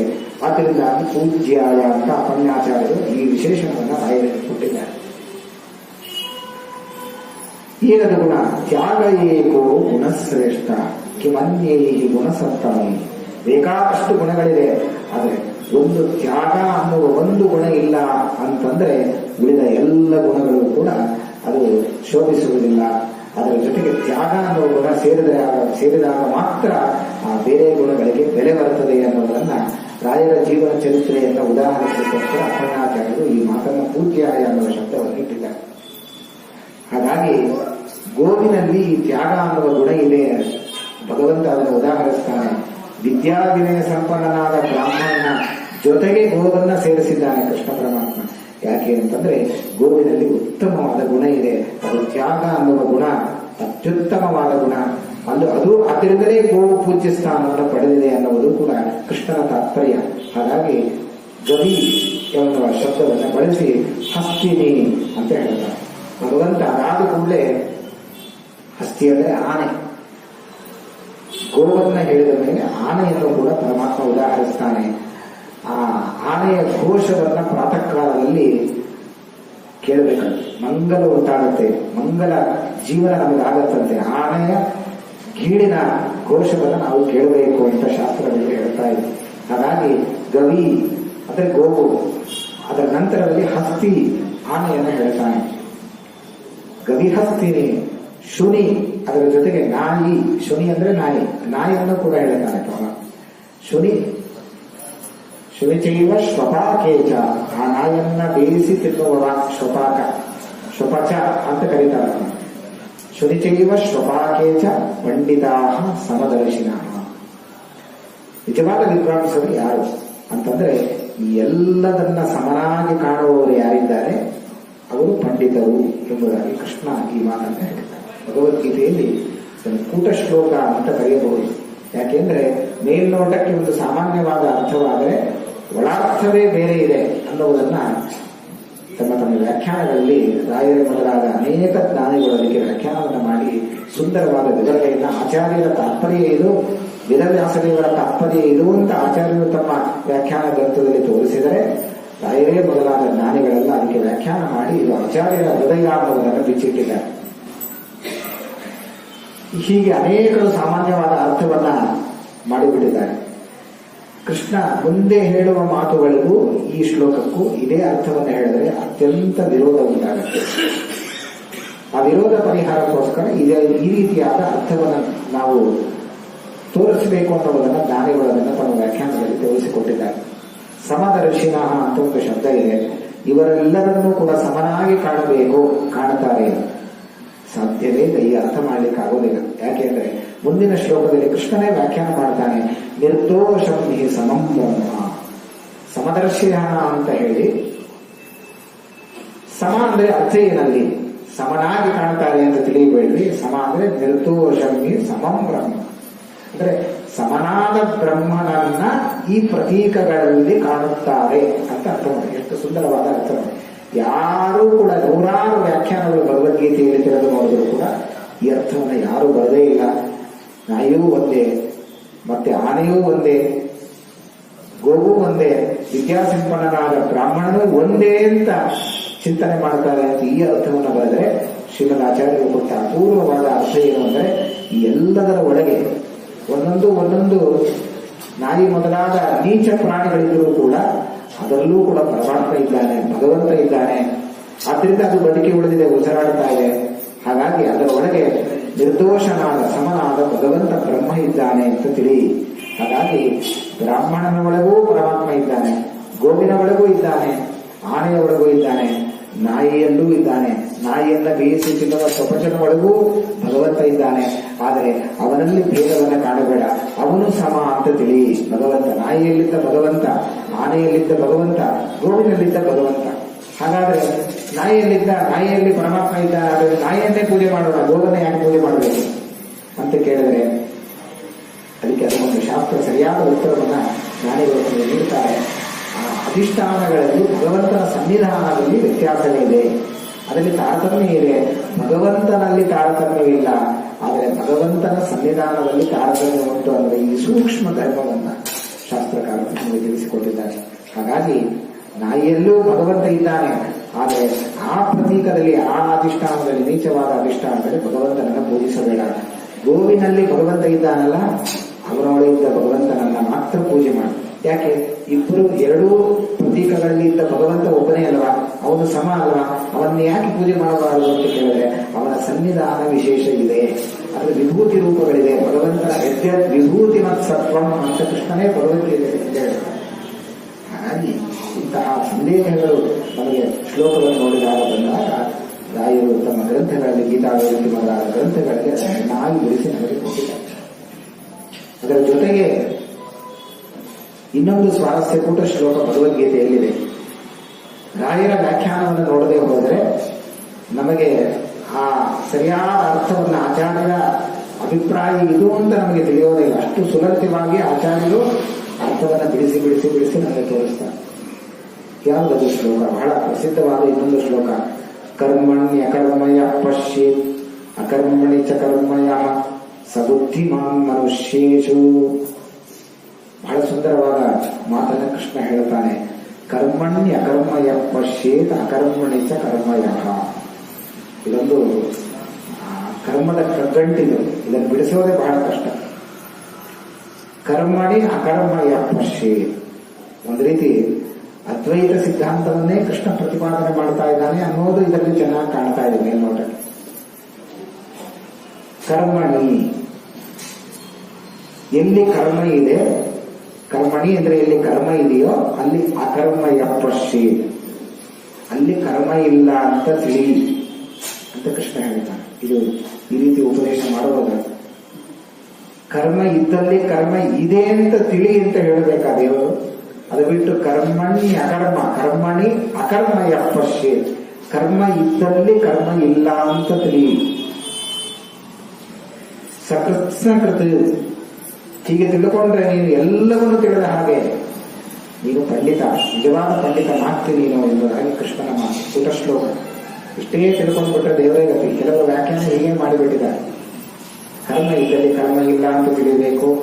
ಯಾಕೆಂದ್ರೆ ಪ್ರಪಂಚ ಇದ್ದಲ್ಲಿ ಪ್ರಪಂಚ ಇಲ್ಲ ಅಂತ ತಿಳಿಬೇಕು. ಜಗನ್ಮಿಥ್ಯ, ಯಾಕೆಂದ್ರೆ ಪ್ರಪಂಚ ಇದೆ, ಇದ್ದ ಪ್ರಪಂಚವನ್ನು ನೋಡ್ತಾ ಇದ್ದೇವೆ, ಈ ಪ್ರಪಂಚ ಇಲ್ಲ ಅಂತ ತಿಳಿಯಬೇಕು. ಯಾಕೆಂದ್ರೆ ಕೃಷ್ಣ ಹೇಳಿದ್ದಾನೆ ಕರ್ಮಣ್ಯ ಕರ್ಮಯ ಪಶ್ಯೆ ಎಂಬುದಾಗಿ.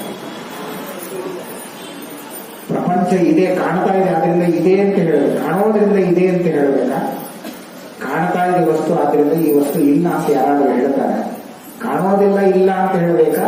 ಕಾಣೋದ್ರಿಂದ ಇಲ್ಲ ಅಂತ ಹೇಳಬೇಕು. ಅದರಿಂದ ವಿಚಾರ ಮಾಡಬೇಕು ನಾವು. ಅದನ್ನ ಇಲ್ಲಿ ಕೃಷ್ಣ ಪರಮಾತ್ಮ ಬಿಡಿಸಿ ಹೇಳ್ತಾನೆ, ಕರ್ಮಣ್ಯ ಕರ್ಮಯ ಪಶ್ಯೆ, ಕರ್ಮ ಇದ್ದಲ್ಲಿ ಕರ್ಮ ಇಲ್ಲ ಅಂತ ತಿಳಿ. ಉದಾಹರಣೆ, ಪ್ರವಚನ ಹಾಗೂ ಕರ್ಮ ನಡೀತಾ ಇದೆ. ಈಗಲೇ ಏನ್ ತಿಳಿಬೇಕು ಅಂದ್ರೆ ಇಲ್ಲಿ ಪ್ರವಚನ ನಡೀತಾ ಇಲ್ಲ ಅಂತ ತಿಳಿಬೇಕು. ಇದು ಹೇಗೆ ಸಾಧ್ಯ? ವಿರೋಧ ಆಭಾಸ, ಆಭಾಸ ಅಲ್ಲ, ವಿರೋಧವೇ. ಕರ್ಮ ನಡೀತಾ ಇರುವಾಗ ಕರ್ಮ ಇಲ್ಲ ಅಂತ ತಿಳಿಯೋದಾದ್ರೂ ಹೇಗೆ ಸಾಧ್ಯವೇ? ಹೌದು, ಇದು ಬಿಡಿ. ಮುಂದೆ ಹೇಳ್ತಾನೆ ಕೃಷ್ಣ, ಇನ್ನೂ ಬಿಡಿಸ್ತಾನೆ. ಕರ್ಮಣ್ಯ ಕರ್ಮಯ ಪಶ್ಯೆ ಅಕರ್ಮಣಿ ಚ ಕರ್ಮಯ. ಇದು ವಿರುದ್ಧವಾಗಿ ಹೇಳ್ತಾನೆ. ಅಕರ್ಮಣಿ, ಮೊದಲು ಕರ್ಮಣಿ ಅಂತ ಹೇಳಲ್ಲ. ಕರ್ಮ ಇದ್ದಲ್ಲಿ ಅಕರ್ಮ, ಕರ್ಮ ಇಲ್ಲ ಅಂತ ತಿಳಿ. ಅಕರ್ಮಣಿ ಚ ಕರ್ಮಯ, ಎಲ್ಲಿ ಕರ್ಮವೇ ಇಲ್ಲ ಅಂತ ಹೇಳು, ಅಲ್ಲಿ ಕರ್ಮ ಇದೆ ಅಂತ ತಿಳ್ಕೋ. ಕರ್ಮ ಇದ್ದಲ್ಲಿ ಕರ್ಮ ಇಲ್ಲ ಅಂತ ಹೇಳು, ತಿಳಿ. ಕರ್ಮ ಇಲ್ಲದೇ ಇದ್ದಲ್ಲಿ ಕರ್ಮ ಇದೆ ಅಂತ ಹೇಳು. ಪ್ರವಚನವೇ ನಡೀತಾ ಇಲ್ಲ ರಸ್ತೆಯಲ್ಲಿ, ಅಲ್ಲಿ ಪ್ರವಚನ ನಡೀತಾ ಇದೆ ಅಂತ ಯಾರಾದ್ರೂ ತಿಳಿದು ಅಲ್ಲಿ ಹೋಗಿ ಕೂಡ್ತಾನೆ? ಕೂಡ್ಲಿಕ್ಕೆ ಸಾಧ್ಯ ಇಲ್ಲ. ಆದ್ರೆ ಕೃಷ್ಣ ಹೇಳ್ತಾನೆ, ಕರ್ಮ ಇಲ್ಲದೇ ಇದ್ದ ಸ್ಥಳದಲ್ಲಿ ಕರ್ಮ ಇದೆ ಅಂತ ತಿಳಿ. ಅಕರ್ಮಣಿ ಚ ಕರ್ಮಯ. ಏನ್ ಅರ್ಥ ಮಾಡಬೇಕು? ಒಂದು ರೀತಿ ಮೋಸ ಹೋಗುವ ಮಾತಿದು, ಅಂದ್ರೆ ಹಳ್ಳಕ್ಕೆ ಬೀಳುವ ಮಾತು ಅಂತ ಹೇಳ್ತಾರಲ್ಲ, ಆ ರೀತಿ ಕೃಷ್ಣ ದೈತ್ಯರು, ಅಯೋಗ್ಯರು ಈ ತತ್ವವನ್ನ ಸರಿಯಾಗಿ ತಿಳಿಯದೆ ಅವರ ಅಂದಂತಮಸ್ಸಲ್ಲಿ ಬೀಳಬೇಕಾಗಿದೆ. ಅದಕ್ಕೋಸ್ಕರ ಭಗವಂತ ಇಂಥ ಮಾತುಗಳನ್ನ ಅಂತಾರೆ. ಅಲ್ಲಿ ಕರ್ಮ ಸಿದ್ಧಾಂತವನ್ನ ಕೃಷ್ಣ ಪರಮಾತ್ಮ ಬಹಳ ಸುಂದರವಾಗಿ ಈ ಶ್ಲೋಕದಲ್ಲಿ ಜೋಡಿಸಿದ್ದಾರೆ. ಏನು ಕರ್ಮ ಸಿದ್ಧಾಂತ ಅಂದ್ರೆ ಏನು? ಕೆಲವು ಕರ್ಮ ಸಿದ್ಧಾಂತದ ಬಗ್ಗೆ ಹೇಳುವಾಗ ಶ್ರುತಿಗಳಲ್ಲಿ ಕರ್ಮ ಬೇಕೋ ಬೇಡವೋ, ಜ್ಞಾನದಿಂದಲೇ ಮುಕ್ತಿ ಅಂತ ಕೆಲವು ಕಡೆ ಶಾಸ್ತ್ರಗಳು ಹೇಳ್ತಾ ಇದೆ. ಕರ್ಮದ ಅವಶ್ಯಕತೆನೇ ಇಲ್ಲ, ಜ್ಞಾನದಿಂದ ನೀನು ಮೋಕ್ಷವನ್ನು ಹೊಂದುವುದು.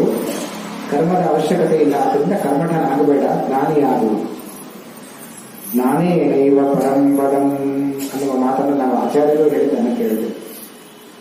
ಕೃಷ್ಣನೇ ಹೇಳ್ತಾನೆ, ನಹಿ ಜ್ಞಾನೇನ ಸದೃಶಂ, ಜ್ಞಾನಕ್ಕೆ ಸದೃಶವಾದ ಪವಿತ್ರವಾದ ವಸ್ತು ಪ್ರಪಂಚದಲ್ಲಿ ಇನ್ನೊಂದಿಲ್ಲ, ಜ್ಞಾನವೇ ಶ್ರೇಷ್ಠ ಅಂತ ಕೃಷ್ಣನೂ ಕೂಡ ಹೇಳಿದ್ದಾನೆ. ಆಚಾರ್ಯರು ಜ್ಞಾನೇನೈವ, ಜ್ಞಾನದಿಂದಲೇ ಪದ ಅಂದರೆ ಉತ್ತಮವಾದ ಮೋಕ್ಷವನ್ನು ಪಡೀತಾನೆ ಅಂತ ಮಾತುಗಳೆಲ್ಲ ಇದೆ. ಹಾಗಾದರೆ ಜ್ಞಾನದಿಂದಲೇ ಮುಕ್ತಿ ಸಿಗುವುದಾದರೆ ಕರ್ಮ ಯಾಕೆ ಬೇಕು? ಕರ್ಮವನ್ನು ಬಿಡಬಹುದಲ್ಲ ಅಂತ ಪ್ರಶ್ನೆ ಬಂದರೆ ಅದಕ್ಕೆ ಶ್ರುತಿಗಳು ಸಾರ್ತಾ ಇದೆ. ಕರ್ಮಣ ಜ್ಞಾನ ಮಾತನೋತಿ ಜ್ಞಾನೇನ ಅಮೃತಿ ಭವತಿ. ಅಲ್ಲ, ಕರ್ಮದಿಂದ ಮುಕ್ತಿ ಆಗತ್ತ, ಹೌದು. ಆದರೆ ಆ ಕರ್ಮ ಜ್ಞಾನವನ್ನು ಪಡ್ಕೊಳ್ಳಿಕ್ಕೆ ಪೂರಕವಾಗಿ ಕರ್ಮ ಬೇಕೇ ಬೇಕು ಅನ್ನುವುದನ್ನು ಆಚಾರ್ಯರು ಸಿದ್ಧಾಂತವನ್ನು ಮಾಡಿದ್ದಾರೆ. ಜ್ಞಾನದ ಜೊತೆ ಕರ್ಮವೂ ಬೇಕು. ಕೇವಲ ಜ್ಞಾನದಿಂದ ಮುಕ್ತಿ ಅಲ್ಲ, ಕೇವಲ ಜ್ಞಾನದಿಂದಲೇ ಮುಕ್ತಿ. ಆದರೆ ಆ ತತ್ವಜ್ಞಾನವನ್ನು ಪಡೆದುಕೊಳ್ಳಬೇಕಾದರೆ ಮೊದಲು ಅಂತಃಕರಣವನ್ನು ಶುದ್ಧಿ ಮಾಡಿಕೊಳ್ಳಬೇಕು. ಅಂತಃಕರಣ ಶುದ್ಧಿ ಆಗುವುದು ಕರ್ಮದಿಂದ. ಇದಕ್ಕೆ ಲೌಕಿಕ ದೃಷ್ಟಾಂತವನ್ನು ಕೊಟ್ಟರೆ ಗೊತ್ತಾಗುತ್ತೆ. ಒಬ್ಬ ಹಾಲು ತರಬೇಕು ಅಂತ ಪಾತ್ರೆಯನ್ನು ತೆಗೆದುಕೊಂಡು ಹೋಗಿ ಹಾಲು ಹಾಕಿಸಿಕೊಂಡು ಮನೆಗೆ ಬಂದ. ಇದು ಕಲಿಯುಗದ ಕಥೆ ಅಲ್ಲ, ಕೃತಿಯುಗದ ಕಥೆ. ಹಿಂದೆ ಹಾಲೆಲ್ಲ ಪಾತ್ರೆಯಲ್ಲಿ ಹಾಕಿಸ್ಕೊಂಡು ಬರ್ತಿದ್ರು, ಇವರೆಲ್ಲ ಪ್ಲಾಸ್ಟಿಕ್ ತೊಟ್ಟೆಯಲ್ಲೇ ಸಿಗತ್ತೆ. ಆದ್ರಿಂದ ಹಾಲಿಗೆ ಪಾತ್ರೆ ತಗೊಂಡು ಹೋಗ್ಬೇಕು ಅಂತ ಈ ಯುಗದಲ್ಲಿ ಇಲ್ಲ. ಹಳೆ ಕಥೆ ಅಂತ ಇಟ್ಕೊಳ್ಳಿ, ಹಿಂದಿನ ಕಥೆ. ಪಾತ್ರೆಯನ್ನು ತೆಗೆದುಕೊಂಡು ಹೋಗಿ ಹಾಲನ್ನ ಮನೆಗೆ ತೆಗೆದುಕೊಂಡು ಬಂದ. ಬರ್ತಾನೆ, ಹಾಲೆಲ್ಲ ಹಾಳಾಗಿ ಹೋಯಿತು. ಮನೆಗೆ ಬರುವಷ್ಟರಲ್ಲಿ ಹಾಲು ಹಾಳಾಗಿಬಿಟ್ಟಿದೆ. ಅಲ್ಲಿ ಚೆನ್ನಾಗಿತ್ತು ಪಾತ್ರೆಯಲ್ಲಿ ಹಾಕಿಸಿಕೊಂಡಾಗ. ಮನೆಗೆ ಬರುವಾಗ ಹಾಲೆಲ್ಲ ಹಾಳಾಗಿದೆ. ಯಾಕೆ ಅಂದರೆ ಪಾತ್ರೆ ಅಶುದ್ಧವಾದ ಪಾತ್ರೆಯಲ್ಲಿ ಹಾಲು ತಂದಿದ್ದಾನೆ. ನೋಡೇ ಇಲ್ಲ, ಪಾತ್ರೆ ತಗೊಂಡು ಹೋದ ಅವರು. ಆ ಪಾತ್ರೆ ತೊಳೆದಿದೆಯೋ ಇಲ್ಲವೋ, ಅಶುದ್ಧವಾಗಿದೆಯೋ ನೋಡಬೇಕೋ ಬೇಡ, ನೋಡೇ ಇಲ್ಲ. ಹಾಲನ್ನು ಹಾಕಿಸಿಕೊಂಡು ಬಂದ. ಮನೆಗೆ ಬಂದ ಕೂಡಲೇ ಹಾಲೆಲ್ಲ ಹಾಳಾಯಿತು, ವ್ಯರ್ಥವಾಯಿತು. ಇನ್ನೊಬ್ಬ ನೋಡಿದ, ಓ ಪಾತ್ರೆ ತೊಳೆದಿರಬೇಕು, ಪಾತ್ರೆ ಶುದ್ಧವಾಗಿರಬೇಕು, ಶುದ್ಧವಾದ ಪಾತ್ರೆಯಲ್ಲಿ ಹಾಲು ಹಾಕಿದ್ರೆ ಹಾಲು ಹಾಳಾಗೋದಿಲ್ಲ ಅಂತ ತಿಳಿದು ಶುದ್ಧವಾದ ಪಾತ್ರೆಯನ್ನು ತೆಗೆದುಕೊಂಡು ಹೋದ. ಹಾಲನ್ನು ಹಾಕಿಸಿಕೊಂಡ, ಮನೆಗೆ ಬಂದ. ಬರ್ತಾನೆ, ಮನೆಗೆ ಬರುವಾಗ ಅದರಲ್ಲಿ ಹಾಲೇ ಇಲ್ಲ. ಒಂದು ಪಾತ್ರೆಯಿಂದ ಹಾಲಿದೆ, ಹಾಲು ಹಾಳಾಗಿತ್ತು. ಇನ್ನೊಂದು ಪಾತ್ರೆ ತುಂಬಾ ಚೆನ್ನಾಗಿ ತೊಳೆದಿದ್ದಾನೆ, ಫಡಫಡ ಹೊಳಿತಾ ಇದೆ. ಆದರೆ ಆ ಪಾತ್ರೆ ತೂತಾಗಿದೆ. ತೂತಾದ ಪಾತ್ರೆಯಲ್ಲಿ ಹಾಲು ಹಾಕಿಸ್ಕೊಂಡ್ ಬಂದಿದ್ದಾನೆ. ಚೆನ್ನಾಗಿದೆ, ಹೊಡಿತಾ ಇದೆ ಪಾತ್ರೆ ಅಂತ ತಿಳ್ಕೊಂಡು ತಂದು ಬಿಡೋದಲ್ಲ, ಆ ಪಾತ್ರೆ ಸರಿಯಾಗಿದೆಯಾ ಇಲ್ವಾ ಅಂತ ನೋಡಬೇಕು. ಹಾಗೆ ಪಾತ್ರೆ ಕೊಳೆಯಾದರೂ ಕೂಡ ಹಾಲು ನಮಗೆ ಸಿಗೋದಿಲ್ಲ. ಆ ಪಾತ್ರೆಯಲ್ಲಿ ರಂಧ್ರಗಳಿದ್ದರೂ ಕೂಡ ನಮಗೆ ಹಾಲು ಸಿಗೋದಿಲ್ಲ. ಅದರಂತೆ ಕರ್ಮದ ಸ್ಥಾನ ಯಾವುದು ಅನ್ನೋದನ್ನು ಈ ಲೌಕಿಕ ದೃಷ್ಟಾಂತದಿಂದ ಆಚಾರ್ಯರು ಜ್ಞಾನಿಗಳು ಸಮರ್ಥನೆ ಮಾಡಿದ್ದಾರೆ. ನೋಡಿ, ನಾವು ಕೂಡ ಹಾಲನ್ನು ನಮ್ಮ ಪಾತ್ರೆಯಲ್ಲಿ ತುಂಬಿಸಿಕೊಳ್ಳಬೇಕಾಗಿದೆ. ನಮ್ಮ ಪಾತ್ರೆ ಅಂದರೆ ಯಾವುದು ಅಂದರೆ ಮನಸ್ಸೆಂಬ ಅಂತಃಕರಣವೆಂಬ ಪಾತ್ರೆ. ಅದರಲ್ಲಿ ಹಾಲು ತುಂಬಿಸಿಕೊಳ್ಳ ಯಾವ ಹಾಲು ಅಂದರೆ ಭಗವದ್ಗೀತೆ ಎಂಬ ಹಾಲು, ತತ್ವಜ್ಞಾನವೆಂಬ ಕ್ಷೀರ. ಜ್ಞಾನವನ್ನ ಕ್ಷೀರಕ್ಕೆ ಹೋಲಿಸಿದ್ದಾರೆ.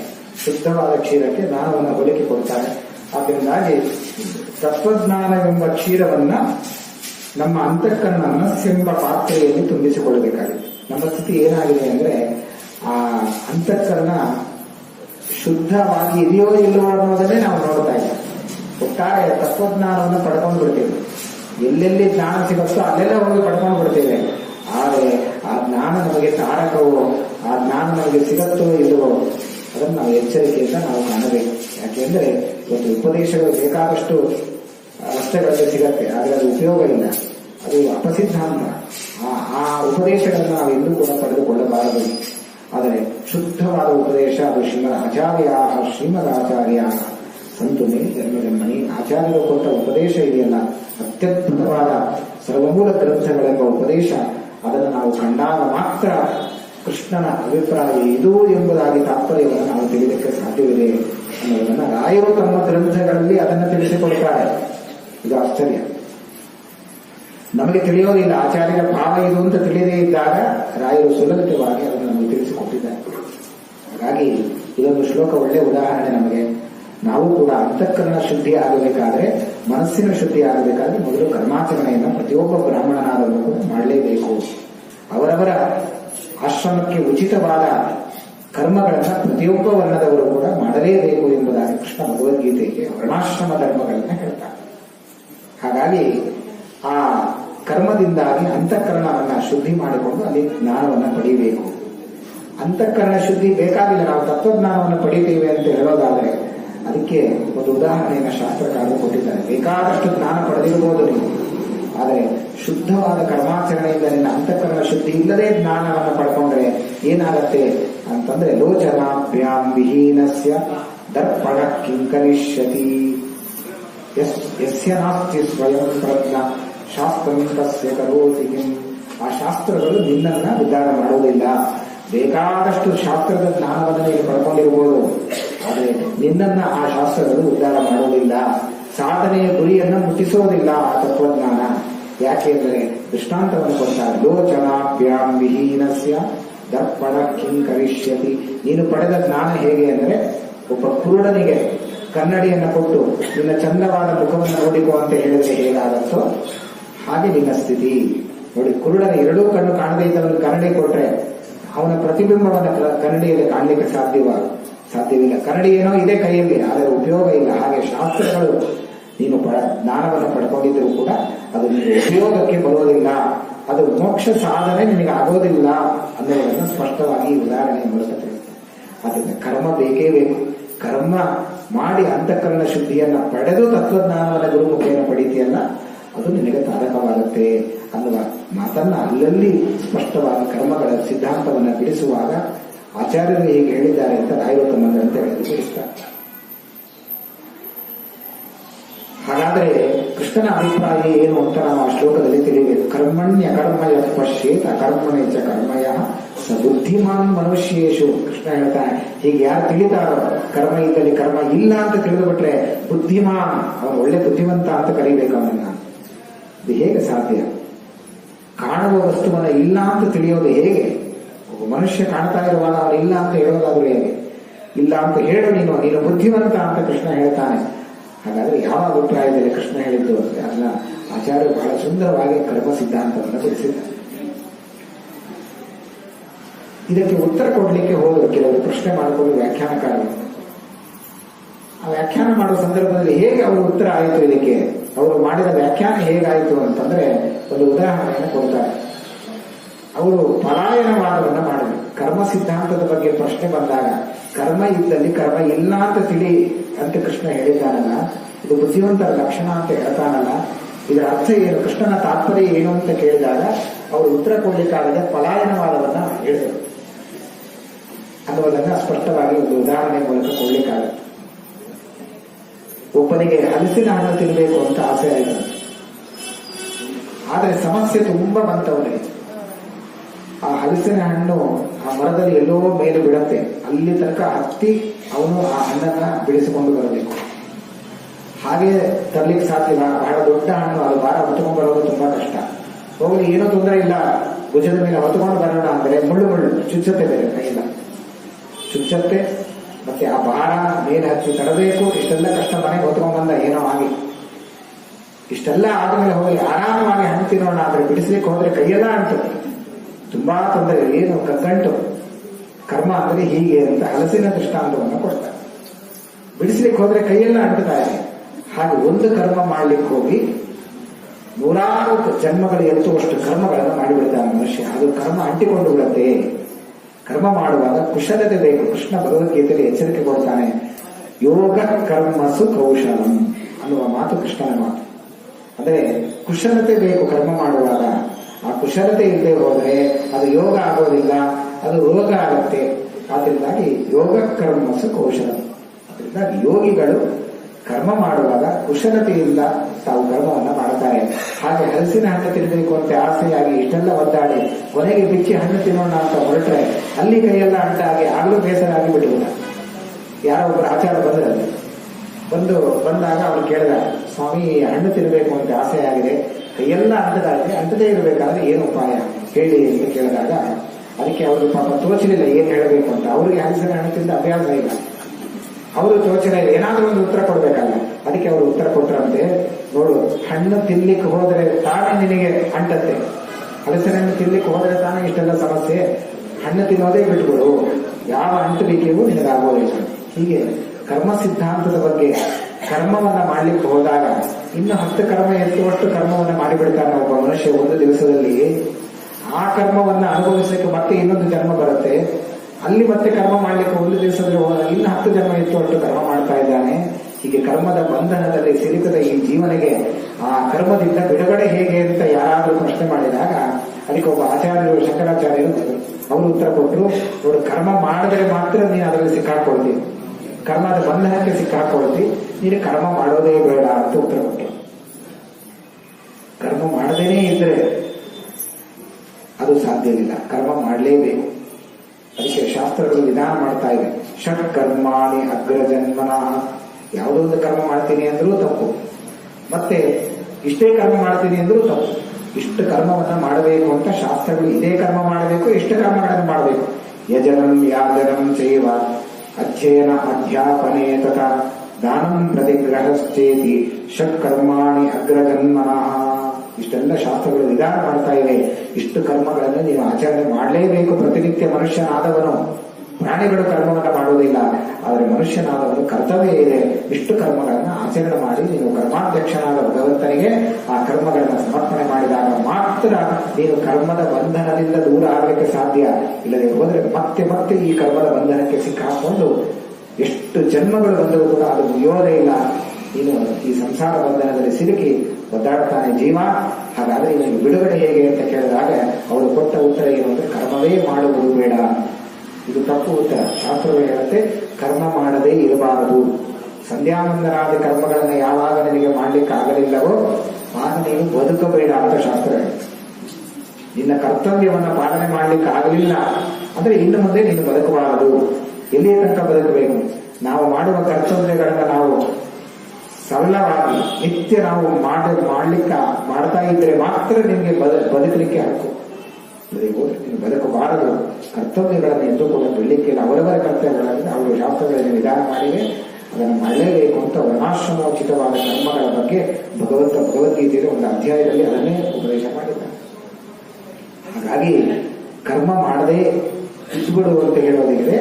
ಇದು ಪ್ರಶ್ನೆಗೆ ಉತ್ತರ ಸಿಗಲೇ ಇಲ್ಲ. ಕೊನೆಗೆ ಪಾಪ ಅವನಿಗೆ ತೋಚಲಿಲ್ಲ, ಆಸೆ ಮಾತ್ರ ಆಗಿದೆ ತಿನ್ಬೇಕು ಅಂತ, ಅಂಟಬಾರದು, ಏನ್ ಮಾಡಬೇಕು? ಇನ್ನೊಬ್ಬರ ಆಚಾರ್ಯ ಯಾರೋ ಬಂದು ಅವರು ಹೇಳಿದ್ರು, ನೋಡು ಹೌದಲ್ವಾ, ನೀ ಹಣ್ಣು ತಿನ್ಬೇಕು ಅಂತ ಆಸೆ ಆಗಿದೆ, ನಿನ್ನ ಕೈ ಅಂಟಬಾರದಲ್ಲ, ಅದಕ್ಕೊಂದು ಉಪಾಯ ಹೇಳ್ತೀನಿ ಅಂತ ಆಚಾರ್ಯರು ಹೇಳಿದ್ರು. ಏನದು ಉಪಾಯ? ನೋಡು, ಹಣ್ಣು ತೆಗಿಲಿಕ್ಕೆ ಮುಂಚೆ, ಹಣ್ಣು ಹಚ್ಚಲಿಕ್ಕೆ ಮುಂಚೆ ನಿನ್ನ ಕೈಗೆ ಜಿಡ್ಡನ್ನು ಹಚ್ಚಿಕೊಡು, ಎಣ್ಣೆ ಹಚ್ಚಿಕೊಂಡು ಹಲಸನನ್ನು ತೆಗಿ, ನಿನಗೆ ಯಾವ ಅಂಟುಗಳು ಇಲ್ಲ, ನಿನಗೆ ಸುಖವಾಗಿ ಹಣ್ಣು ತೆಗಲಿಕ್ಕೆ ಸಾಧ್ಯವಿದೆ ಅಂತ ಆಚಾರ್ಯ ಹೇಳಿದ್ರಂತೆ. ಆ ಆಚಾರ್ಯರು ಯಾರು ಅಂದ್ರೆ ಅವರೇ ಮಧ್ವಾಚಾರ್ಯರು. ಕರ್ಮ ಸಿದ್ಧಾಂತದ ಬಗ್ಗೆ ನಮಗೆ ಕರ್ಮದ ಅಂಟುವಿಕೆ ನಮಗಾದಾಗ, ಆ ಕರ್ಮ ಅಂಟದೇ ಇರಬಾರದು ಅಂತ ಪ್ರಶ್ನೆ ಬಂದಾಗ ಆಚಾರ್ಯರು ಕೊಟ್ಟ ಸುಲಲಿತವಾದ ಒಂದು ಅರ್ಥ ಏನು ಅಂತಂದ್ರೆ, ನೋಡು, ಎಣ್ಣೆ ಹಚ್ಚಿಕೊಂಡು ಹಣ್ಣು ತೆಗೆದಾಗ ಹಲಸಿನ ಹಣ್ಣು ಹೇಗೆ ಅಂಟುವುದಿಲ್ವೋ ಹಾಗೆ ನಿತ್ಯ ಕರ್ಮಗಳನ್ನು ಮಾಡುವಾಗ ನೀನು ಅಂಟಿಸಿಕೊಳ್ಳದೇ ಇರಬೇಕಾದ್ರೆ, ಆ ಕರ್ಮ ನಿನಗೆ ಬಂಧಕವಾಗದೇ ಇರಬೇಕಾದ್ರೆ ಒಂದು ಉಪಾಯ ಇದೆ. ಏನು ಅಂದ್ರೆ ಎಣ್ಣೆ ಹಚ್ಚಿಕೊಳ್ಳೋದ್ರೆ ಕರ್ಮ ಮಾಡುವಾಗ ಇಲ್ಲಿ ಎಣ್ಣೆ ಹಚ್ಕೊಳ್ಳೋದು ಅರ್ಥವಾ? ಎಣ್ಣೆ ಅಂದ್ರೆ ಅದೆಲ್ಲ. ಎಣ್ಣೆ ಅಂದ್ರೆ ಎಣ್ಣೆಯ ಸಾರ ಏನಿದೆ ಅದನ್ನು ತಗೊಳ್ಬೇಕು. ಎಣ್ಣೆಯ ಸ್ವಭಾವವನ್ನು ನಾವು ತಗೊಳ್ಬೇಕು. ಎಣ್ಣೆಯ ಗುಣವನ್ನು ಸ್ವೀಕರಿಸಬೇಕು. ಎಣ್ಣೆಯ ಗುಣ ಅಂದ್ರೆ ಜಿಡ್ಡು. ಜಿಡ್ಡು ಅಂದ್ರೆ ಸಂಸ್ಕೃತದಲ್ಲಿ ಸ್ನೇಹ. ಸ್ನೇಹ ಅಂದ್ರೆ ಏನು? ಕೃಷ್ಣ ಅವನೇ ಹೇಳ್ತಾನೆ, ಸ್ನೇಹೋ ಭಕ್ತಿ ರೀತಿ ಪ್ರೋಕ್ತ. ಸ್ನೇಹ ಅಂದ್ರೆ ಭಕ್ತಿ ಅಂತ ಅರ್ಥ. ಹಾಗಾದ್ರೆ ನೀನು ಕರ್ಮ ನಿನಗೆ ಅಂಟದೇ ಇರಬೇಕಾದ್ರೆ ಕರ್ಮ ಮಾಡುವಾಗ ಸ್ನೇಹ ಅಂದ್ರೆ ಭಕ್ತಿ ಎಂಬ ಜಿಡ್ಡನ್ನ ಕೈಗೆ ಹಚ್ಚಿಕೊಂಡು ನೀನು ಕರ್ಮವನ್ನು ಮಾಡು. ಅಂದ್ರೆ ಭಕ್ತಿಯಿಂದ ಕರ್ಮಾಚರಣೆಯನ್ನ ಮಾಡು. ಇದು ಆಚಾರ್ಯರು ಕರ್ಮ ಸಿದ್ಧಾಂತವನ್ನು ಹೇಳಿದ್ರು, ಭಕ್ತಿ ಸಿದ್ಧಾಂತವನ್ನು ಕೂಡ ಆಚಾರ್ಯ ಎರಡನ್ನೂ ಜೋಡಿಸಿ ಭಕ್ತಿ ಕರ್ಮಗಳ ಸಮನ್ವಯವನ್ನು ಮಾಡಿ ಅದರ ಜೊತೆಗೆ ಜ್ಞಾನ ಕರ್ಮಗಳ ಸಮನ್ವಯವನ್ನು ಕೂಡ ಆಚಾರ್ಯ ಮಾಡ್ತಾರೆ. ಅತ್ಯಪೂರ್ವವಾದ ಉತ್ತರವನ್ನು ಆಚಾರ್ಯ ಕೊಟ್ಟು ಹೇಳಿದ್ರು, ಭಕ್ತಿಯಿಂದ ಕರ್ಮಾಚರಣೆಯನ್ನ ಮಾಡು. ಅದೇನದು ಭಕ್ತಿಯಿಂದ ಕರ್ಮಾಚರಣೆ ಮಾಡೋದು ಅಂದ್ರೆ ಚೆನ್ನಾಗಿ ಹೊಡ್ಕೊಂಡು ಆಚರಿಸಿ ಕರ್ಮ ಮಾಡೋದು ಅಂತ ಅರ್ಥವೋ? ಅದಲ್ಲ. ಭಕ್ತಿಯಿಂದ ಕರ್ಮ ಮಾಡೋದು ಅಂದ್ರೆ ಭಗವಂತ ಪ್ರೀತನಾಗಲಿ ಅನ್ನುವ ಅನುಸಂಧಾನವನ್ನು ಇಟ್ಟುಕೊಂಡು ನೀನೇನು ಕರ್ಮವನ್ನು ಮಾಡ್ತೀವಿ ಅದು ಭಕ್ತಿಯಿಂದ ಮಾಡುವ ಕರ್ಮ. ಅದು ನಿನಗೆ ಬಂಧಕವಾಗುವುದಿಲ್ಲ. ಭಗವಂತನ ಪ್ರೀತಿಗೋಸ್ಕರ ಕರ್ಮಾಚರಣೆಯನ್ನು ಮಾಡು. ಅಷ್ಟೇ ಅಲ್ಲ, ಕರ್ಮ ಮಾಡಿದ ಮೇಲೆ ಭಗವಂತನ ಪ್ರೀತಿಗೋಸ್ಕರ ಕರ್ಮವನ್ನು ಮಾಡು. ಆ ಕರ್ಮ ಮಾಡಿದ ಮೇಲೆ ಆ ಕರ್ಮ ಇದೆಯಲ್ಲ ಅದನ್ನು ಅರ್ಪಣೆ ಮಾಡು. ಅದನ್ನು ಕೂಡ ಮರಿಬೇಡ. ಕರ್ಮ ಸಮರ್ಪಣೆಯನ್ನು ಕೂಡ ನೀನು ಮಾಡು. ಭಗವಂತನ ಪ್ರೀತಿಗೋಸ್ಕರ ಕರ್ಮವನ್ನು ಮಾಡು. ಕೃಷ್ಣಾರ್ಪಣ ವಸ್ತು ಅಂತ ಆ ಕರ್ಮವನ್ನು ಭಗವಂತನಿಗೆ ಅರ್ಪಿಸು ಎಂಬುದಾಗಿ ಈ ರೀತಿಯಲ್ಲಿ ಶುಕಾಚಾರ್ಯರು ಒಂದು ಕರ್ಮ ಸಿದ್ಧಾಂತದ ಸಮರ್ಪಣೆಯ ಒಂದು ಭಾವವನ್ನ ತಮ್ಮ ಗ್ರಂಥದಲ್ಲಿ ಶುಕಾಚಾರ್ಯರು ಭಾಗವತದಲ್ಲಿ ತಿಳಿಸಿದ್ದಾರೆ. ತಪಸ್ವಿನೋ ದಾನ ಪರ ಯಶಸ್ವಿನೋ ಮನಸ್ವಿನೋ ಮಂತ್ರವಿದಸ್ಸು ಮಂಗಲ ಕ್ಷೇಮಂ ನ ವಿಂದಂತಿ ವಿನಾಯದರ್ಪಣ ತಸ್ಮೈ ಸುಭದ್ರ ಶ್ರವಸೇ ನಮೋ ನಮಃ. ಎಷ್ಟು ಸುಂದರವಾದ ಮಾತು ಶುಕಾಚಾರ್ಯರು ಅಂತಂದ್ರೆ, ತಪಸ್ವಿನೋ ದಾನ ಪರ ಯಶಸ್ವಿನೋ ಮನಸ್ವಿನೋ ಮಂತ್ರವಿದಸ್ಸು ಮಂಗಲಾ ಕ್ಷೇಮಂ ನ ವಿಂದಂತಿ ವಿನಾಯದರ್ಪಣ. ಭಗವಂತನಿಗೆ ಯಾರು ಕರ್ಮವನ್ನು ಅರ್ಪಣೆ ಮಾಡಲಿಲ್ಲ ಅವರಿಗೆ ಅದರಿಂದ ಕ್ಷೇಮ ಆಗೋದಿಲ್ಲ. ಮತ್ತೆ ಮತ್ತೆ ಮತ್ತೆ ಜನ್ಮ ಹುಟ್ಟಿ ಬರಬೇಕಾಗತ್ತೆ. ಮತ್ತೆ ಕರ್ಮದ ಬಂಧನಕ್ಕೆ ಸಿಲುಕು ಬಿಡ್ತಾನೆ. ಆದ್ರಿಂದ ಭಗವತ್ ಪ್ರೀತಿಗೋಸ್ಕರ ಕರ್ಮ ಮಾಡು. ಆ ಕರ್ಮವನ್ನ ಭಗವಂತನಿಗೆ ಕೊನೆಯಲ್ಲಿ ಅರ್ಪಣೆ ಮಾಡು. ಇದೆರಡೂ ಬಹಳ ಪ್ರಧಾನವಾದದ್ದು. ಇದೇ ಹೋದರೆ ಎರಡೂ ಮಾಡಿಲ್ಲ ಅಂದ್ರೆ ಕರ್ಮದ ಬಂಧನಕ್ಕೆ ಸಿಲುಕ್ತಾನೆ. ಹಾಗಾಗಿ ಈ ಕರ್ಮ ಸಿದ್ಧಾಂತವನ್ನ ಚೆನ್ನಾಗಿ ತಿಳಿಸಲಿಕ್ಕೋಸ್ಕರ ಭಗವಂತ ಈ ನುಡಿಗಳಿಂದ ನಮಗೆ ತಿಳಿಸಿಕೊಟ್ಟ ಕರ್ಮಣ್ಯ ಕರ್ಮಯ ಪಶ್ಯೇತ್ ಅಕರ್ಮಣ್ಯ ಚ ಕರ್ಮಯ.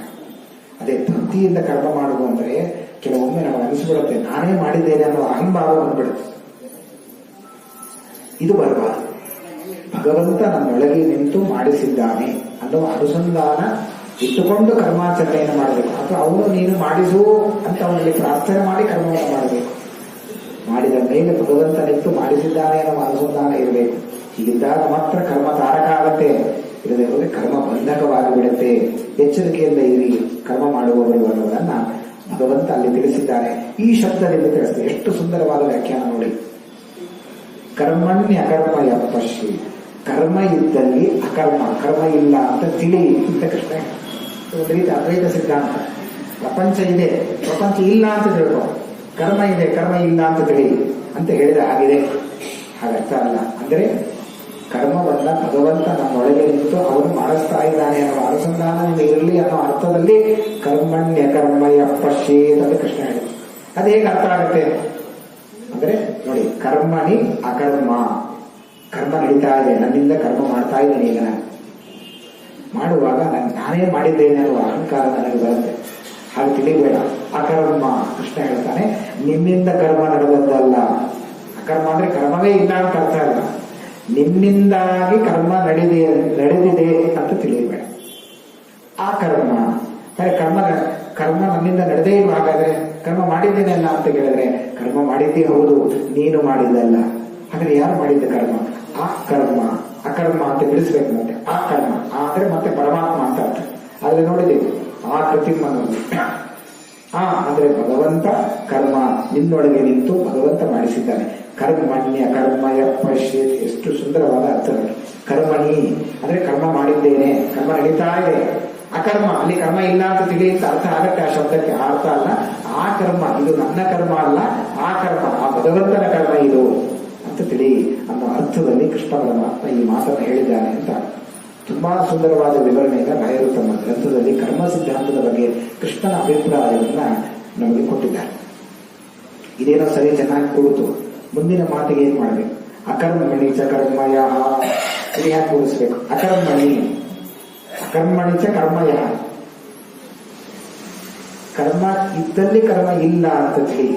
ಕರ್ಮಣ್ಯ ಕರ್ಮಯ ಪಶ್ಯೇತ್ ಅಕರ್ಮಣಿ ಚ ಕರ್ಮಯ. ಹೇಳುವಾಗಲೇ ಏನಪ್ಪ ಕರ್ಮ ಇದು ಅಂತ ನಿಮ್ಗೆ ಅನ್ಸುತ್ತೆ, ಅಷ್ಟು ಕಷ್ಟ. ಅಕರ್ಮಣಿ ಚ ಕರ್ಮವೇ ಇಲ್ಲ. ಕರ್ಮಯ ಕೃಷ್ಣ ಹೇಳ್ತಾನೆ ಅಲ್ಲಿ ಕರ್ಮ ಇದೆ ಅಂತ ತಿಳಿ. ಕರ್ಮ ಇಲ್ಲದೇ ಇದ್ದಲ್ಲಿ ಕರ್ಮ ಇದೆ ಅಂತ ತಿಳಿ ಅಂತ ಹೇಳಿದ ಅದೇನೋ ಸುಂದರವಾದ ಅರ್ಥ ಕೂಡಿ. ಕರ್ಮ ಇದೆ, ಅದು ನನ್ನ ಕರ್ಮ ಅಲ್ಲ, ಅದು ಆ ಕರ್ಮ ಭಗವಂತನ ಕರ್ಮ ಅಂತ. ಇನ್ನೊಂದೊಮ್ಮೆ ಹೇಳುವಾಗ ಅಕರ್ಮ ಕರ್ಮವೇ ಇಲ್ಲ, ಅಲ್ಲಿ ಯಾವ ಕರ್ಮವೂ ನಡೀತಾ ಇಲ್ಲ. ಅಕರ್ಮಣಿ ಚ ಕರ್ಮಯ ಅಲ್ಲಿ ಕರ್ಮ ಇದೆ ಅಂತ ತಿಳಿ ಅಂತ ಹೇಳಿ ಅರ್ಥವೇ ಆಗೋದಿಲ್ಲ. ಕರ್ಮ ಇಲ್ಲದೇ ಇದ್ದ ಸಂದರ್ಭದಲ್ಲಿ ಕರ್ಮ ಇದೆ ಅಂತ ತಿಳಿ. ಕರ್ಮ ಇದ್ದಾಗ ಇದು ಭಗವಂತನ ಕರ್ಮ ಅಂತ ಅನುಸಂಧಾನ ಮಾಡಬಹುದು.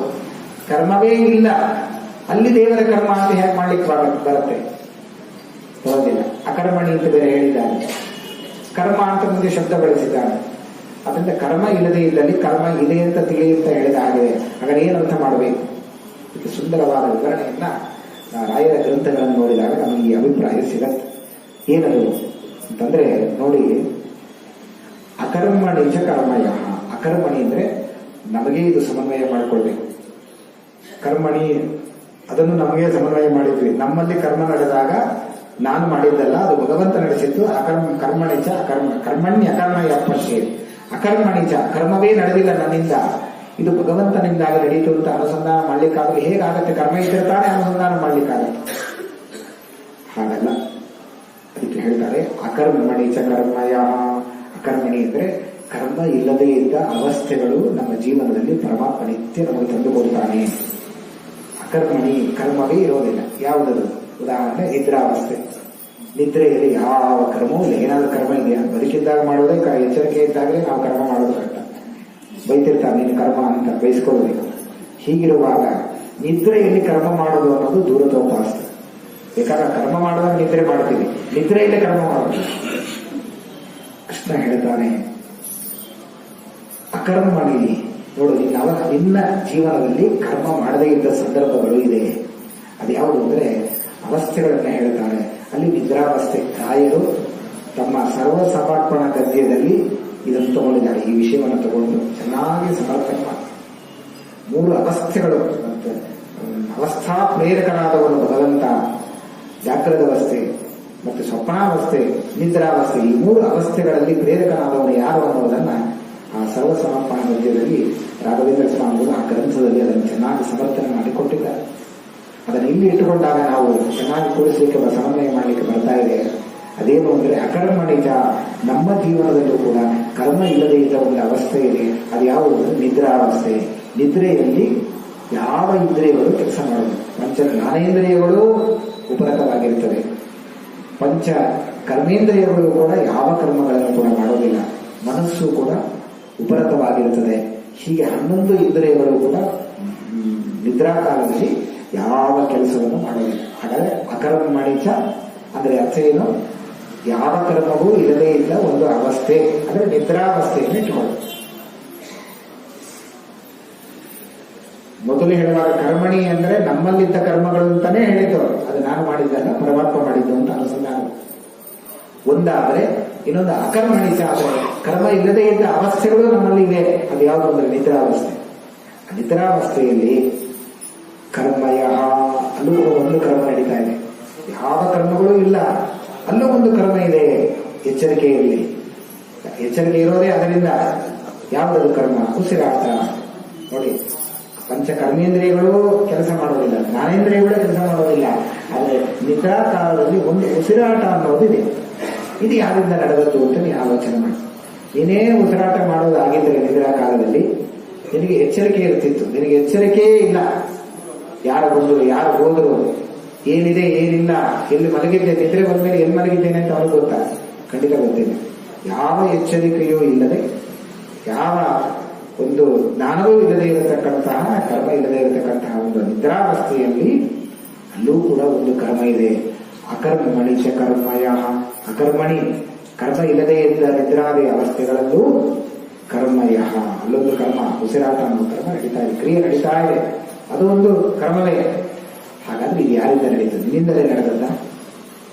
ಬೆಳಿಗ್ಗೆ ಎದ್ದು ಹೇಳ್ತಾನೆ, ಭಾರಿ ಉಸಿರಾಡದೆ, ಬೇರೆಯವ್ರಿಗೂ ಇದ್ರೆ ಇಲ್ಲ, ಗೊರಕೆ ಹೊಡೆದೆ ಅಂತ ಹೇಳಿದ ಕೂಡಲೇ ಬೆಳಿಗ್ಗೆ ನಾನು ಗೊರಕೆ ಹೊಡೆದೇ ಇಲ್ಲ ಅಂತ ಹೇಳ್ತಾನೆ. ಯಾಕೆಂದ್ರೆ ಅವ್ರಿಗೆ ಗೊತ್ತೇ ಆಗೋದಿಲ್ಲ ಅಂತ.